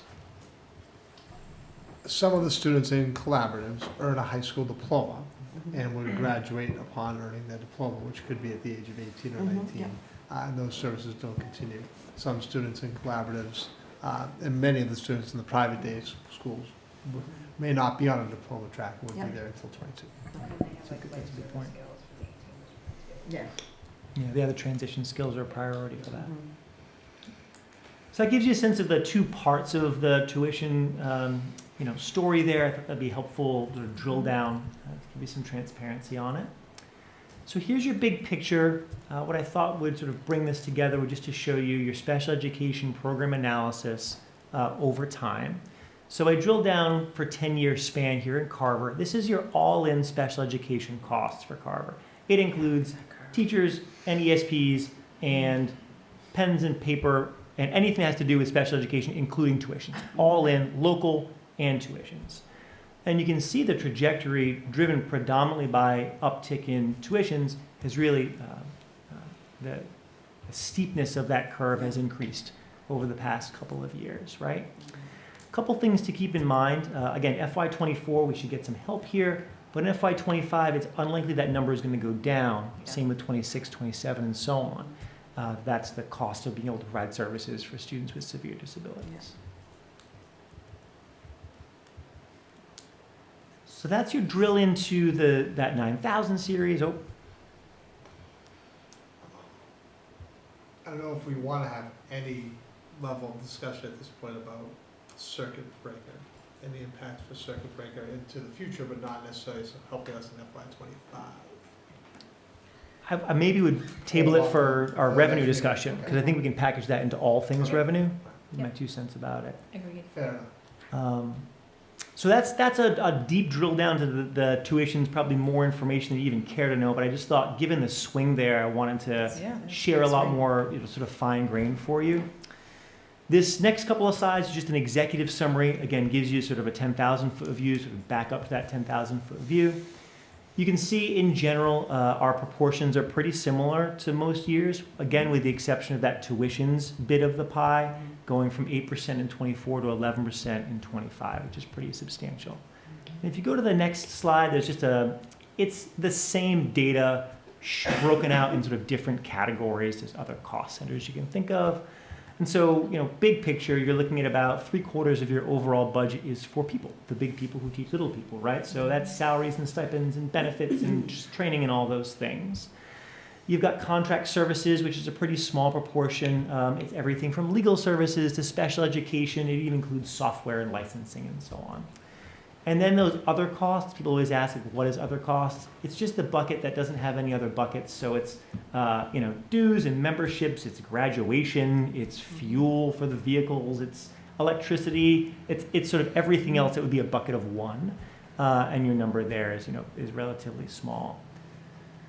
So if you go to the very last one here for the executive summary, what you see here again is that DESE accounting structure, the series on the left. You've got your FY24 to FY25, and then your percent change in a percentage overall. Again, the big story for your FY25 budget as of right now, at the preliminary budget, is that huge swing in your tuitions, targeting you at a better part of $26.6 million currently as an expense cost for FY25. We're still early in our process, so I'll talk a little bit about our next steps to close out for you and then certainly open up to any questions. There's really 2 sides to every budget. The first is the expense, which we went over today, and the next is the revenue, the money to be able to pay for all that. On the expense side, what we try to do is make a line in the sand on February 1st to project all of our big costs, things like your special education out of district, your insurance costs, vocational enrollments, those sorts of things. And between now and then, we also work with our team to try to find cost-saving measures on all the expenses, right? On the revenue sides of things, we're still awaiting a revenue projection. We hope to have that for our next meeting for you. A couple of key items in revenue to keep in the back of your mind, though. Health insurance is a town-wide shared cost, and it's actually your largest cost, full stop. It's the better part of $5 million town-wide. It's currently slated at a 7.5% increase, which is conservative, but again, you keep hearing this theme from me, always start conservative. It's better to be able to start conservative and kind of get a little more aggressive. We're hopeful to have some numbers on that in mid-February at this point. The other thing to keep in the back of your mind is another big part of our revenue is Chapter 70, and that comes through the governor's budget on the cherry sheet. Typically, that's the 3rd week of January. Right now, the governor has a number. It hasn't been released yet, but you may have already heard about some 9C cuts, which I'll get into in my next bit. I don't anticipate a very aggressive stance from the state in terms of state funding, so we're being hyper-conservative on our estimates right now on the cherry sheet there. And lastly, I just say on the revenue, a thank you to our colleagues in the town. I appreciate the constant partnership with our town administrator, with our entire finance team, the select board as well. Like, we are fortunate here in Carver that when we have challenging budgets like this one, that we're in a situation where the school department and all of our town departments sort of band together and work together. In a lot of communities, these are, battles over these sorts of things. And, I certainly speak for Mr. Neef as well. Our belief is that this is a collaborative effort, that ultimately our jobs together are to provide services for this community. We happen to do the services for schooling, but they're not more or less important than any other services. And so this collaborative work on revenue and budget, I think, gives Carver an advantage when it comes to challenging moments like this. That's a lot on FY25, but it's just our first blush, and I'll open up to any questions that you might have. Anyone have any questions? I want to say thank you, as always, for all of the detailed but yet succinct information that you give us. Not everyone's an accountant or has an accounting background or a budgeting background here or out in our community. And I appreciate the thoughtfulness and the amount of time that you put into these presentations for us and for our community so that people can better understand where their tax dollars are going on the school side. And I appreciate the collaboration also with the town, especially in these days. So thank you very much for your presentation, and we look forward to the other side. Yeah, you'll hear more from me the Next next time couple of around. meetings for sure as Yes. we go through the process. Thank you. Anyone else? Alrighty then. So. All right, that then we brings will us to upcoming quickly, events. go into upcoming events. Sorry, I'm trying to get there.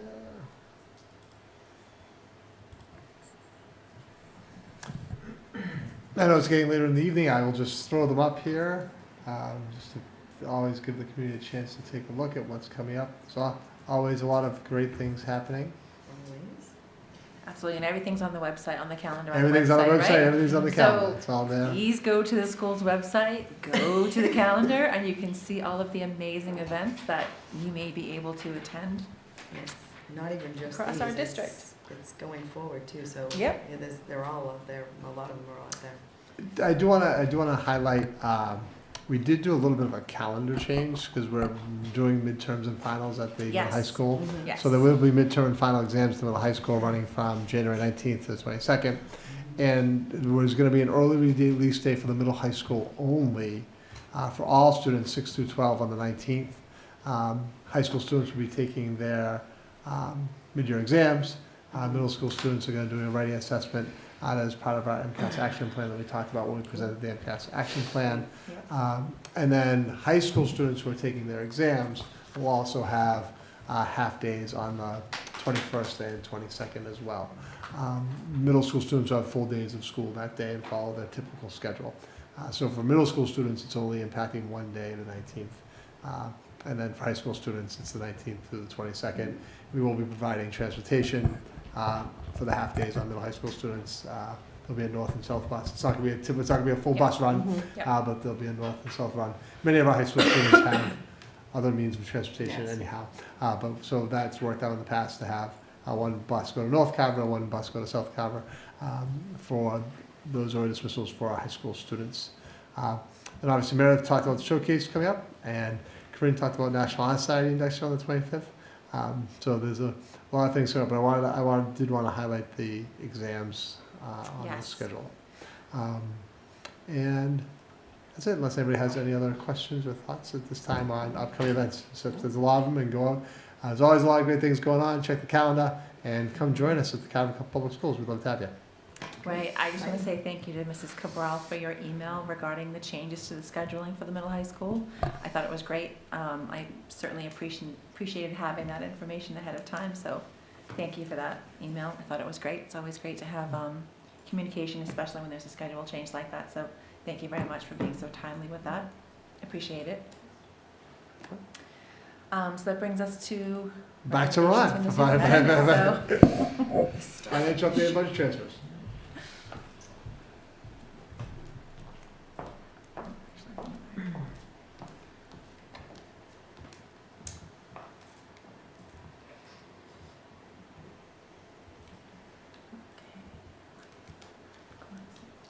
Yeah, so for this month's update, nothing really at the Washington side of things, but quite a bit of news being made right now from the governor's office.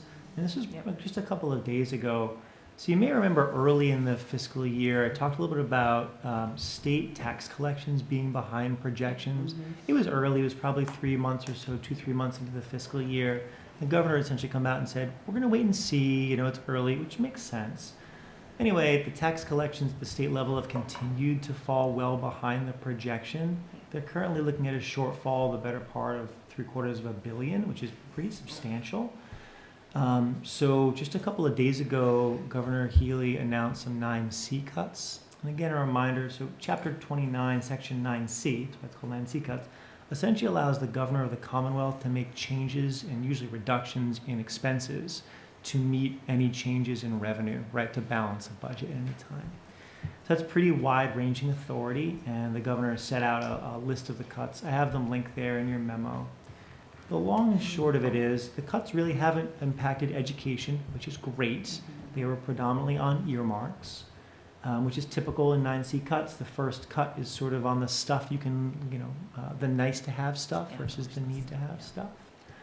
But it's not a great signal for the future for FY25, and that's really what every expert in the field is saying, that we should brace for sort of lighter expectations on the cherry sheet, on the state aid that comes to communities. When you look at FY25, it sounds like they do have a number. It's a better part of $200 million short of what they had this year, though. They haven't released all the details yet for it, but that's been the signal so far. The one bright spot actually is that millionaire's tax that you may have heard of. Ultimately, the millionaire's tax, the statute regarding that, dedicates those funds to education and transportation. And right now, the estimates are the better part of $1.3 billion for that tax, which will be up about $300 million for next year. So in education, it's very likely that we won't see major impacts, major reductions in the Chapter 70 funding, the funding from the state, but we will very likely not see much increase, if any at all. So that's something just to keep in the back of your mind. We'll probably see more on this issue in the coming months from the state, and it will likely impact our final determination of what we get from the state when it comes to FY25.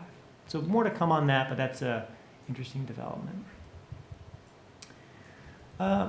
You're here in your warrants now, closing out the second quarter. As always, you have those to the penny. That's pretty typical. There is one item I do want to highlight, and I'll ask for a separate motion if I can for the committee. So typically what happens is with some of those fixed costs, that 5,000 series stuff I talked about, workers' comp, insurance, and so on, the bill for those only comes into the town, and we just split out the cost. The town departments have different budgets, and we have different budgets, and they send, hey, Ron, here's the bill, and we send them the amount of money on a warrant like any other bill. Anyway, there's been some transition with some of the financial software, and so the town is using this new software. We're using the existing software. To do this thing is really complicated. So what we've proposed is do a single transfer of all the money that we would otherwise spend on things like liability insurance and workers' comp and those like fixed costs, right? So what I propose, if you could maybe scroll down just a little bit, and you have this in your Excel as well, I propose a single transfer of things like the Medicare and the life insurance and the healthcare mitigation and the workers' comp and so on. It's $514,067 to transfer over to the town, from the school department to the town finance department, essentially, to cover all of the school's costs for all of those things for the rest of this year, rather than sort of doing this onerous issue of going between these two financial systems. It'll be a one-time fix. By the end of this year, we'll transition the school onto the same financial system. So we'll go back to like the bill comes in, we adjust it on the warrant each time. But this would help both our office here at the schools and the finance office in the town. It would save us a lot of hours of work if the committee be willing to approve that one-time transfer. So I think you're looking for a motion at this time. If you would, please. Then we'll do the other transfers separate. Please. So this one is a one transfer of that amount of money. It's not listed on the background. Oh, it's not? Yeah, it's fine. That's Sorry, fine. that's my fault. I That's did not put this one in the I didn't flag it as separate. I That's apologize. totally fine. It's in the 514,067. Yep, I move that we approve the one-time transfer of $514,067 To the town. To the town. to the town. I second. Thank you. Okay, we have a motion and a second. Is there any discussion? All those in favor? Aye. Thank you. Apologies you. for not flagging that. No, no, it's all- Oh, it's fine. Yeah, and I didn't. I had a little didn't flag issue it. tonight. I didn't flag it in the I background made- either. I didn't put it in the No, I didn't put it in the background. So you want to go to the other transfers? And then just the other transfers, please. Yeah, and those can just be as presented. There's not actually a whole lot on the other transfers. You can take a look at those. I've included both sets there. So if you maybe go to the second Yep. tab. You have your FY24 budget, obviously Q3 there to the penny. But you can see on the top of that, those are all those fixed cost transfers. And then the remainder are things like natural gas, change natural gas, and ELL supplies. Yeah, I'll answer any questions, but none of those are really consequential for you. Looks good to me. So the other one could just be a motion to approve the other transfers as presented tonight. I move that we approve the budget transfers as presented. I second. We have a motion and a second. Is there any discussion? All those in favor? Aye. Thank Thank you very you. much. And that brings us to our last agenda item, which is we do have a couple of field trips. Yes. So we have student council to Hyannis in March, high school symphonic band to Six Flags in May, and the culinary team to the Pro Stack competition in February. That's a new one. The reason why we have to approve that one is that has actually become an overnight event. It was not in the past. So the culinary competition used to be a one-day event. Yeah. Now it's starting in the evening. They're going to do. I think the evening is going to actually be more like they're going to bring all the kids together and do a little ceremony, and then the competition's the next day. But since it's an overnight field trip now, it does require the approval of the school committee. You can put all three of those together if you want to approve or certainly take any questions about any of the field trips. But you could also put a motion together to approve all three field trips together. All right, I move that we approve all 3 field trips to Hyannis, Six Flags, and the culinary competition. Yeah, I don't know where I should know what the Gillette culinary competition is. Gillette Stadium. There you go. Foxborough. Yeah. I second. So are they putting up one of their hotels? Okay, we have a motion and a second. Is there any discussion? All those in favor? Aye. Thank you. Have fun, everyone. Love seeing field trips. That is fantastic. Okay, so where does that bring us to? MASC. MASC update. Okay, I promise I will be super brief. I know it's 9:15 and we all want to leave. So I went to the new president of the Massachusetts Association of School Committees, Mildred Lefebvre, had her presidential retreat this past weekend in Holyoke, Massachusetts.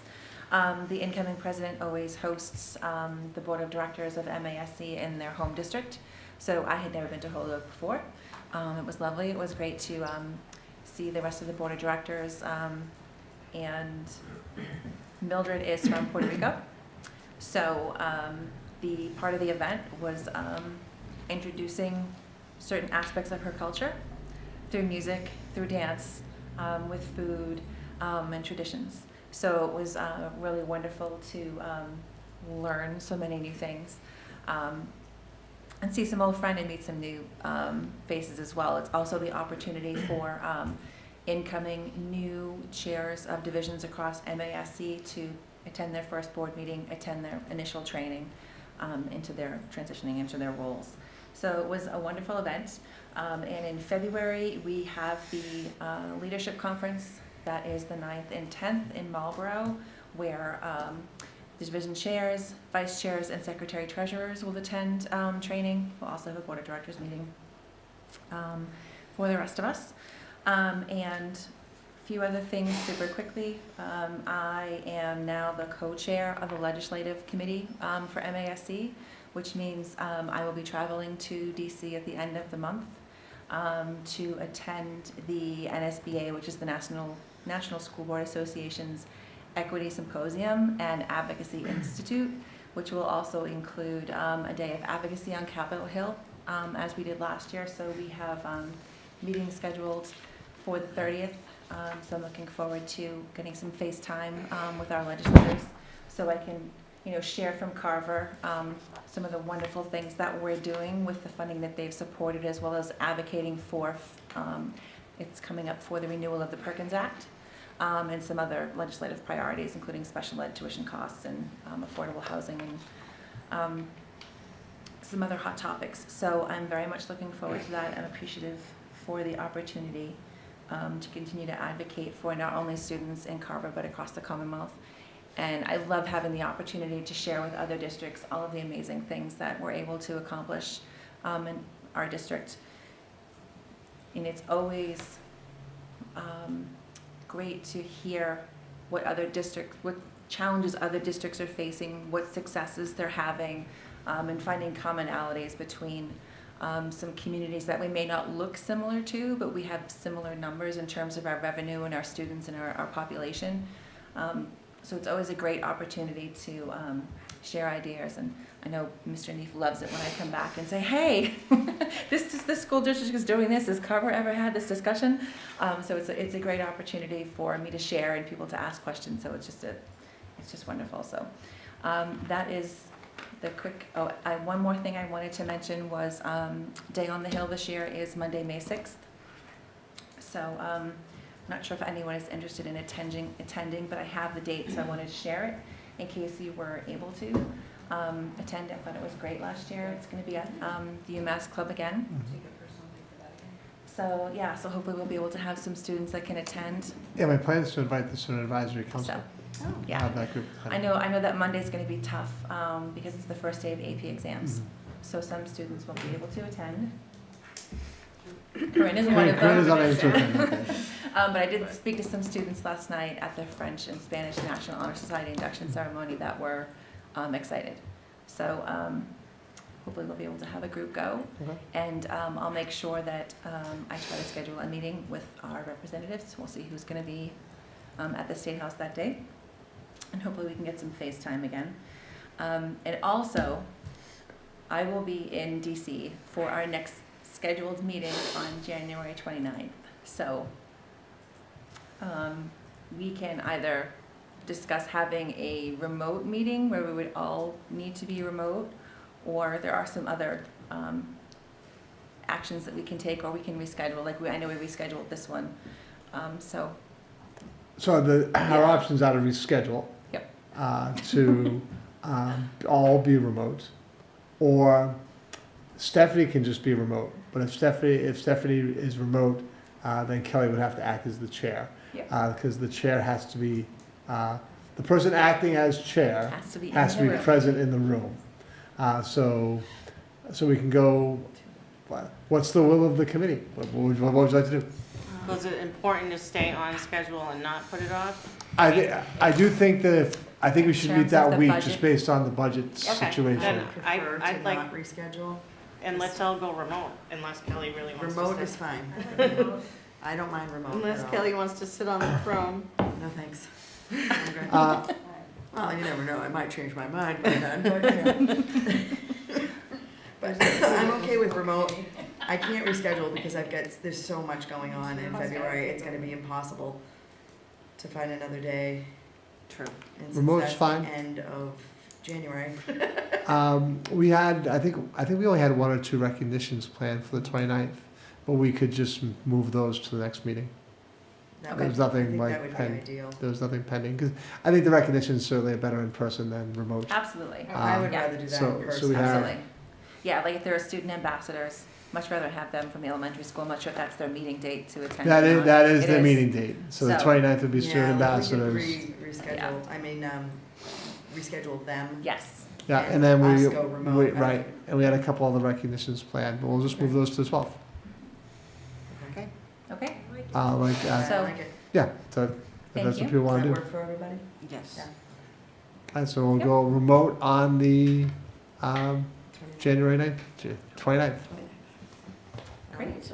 So that is my MASC update, and looking forward to the showcase. Happy New Year, everyone.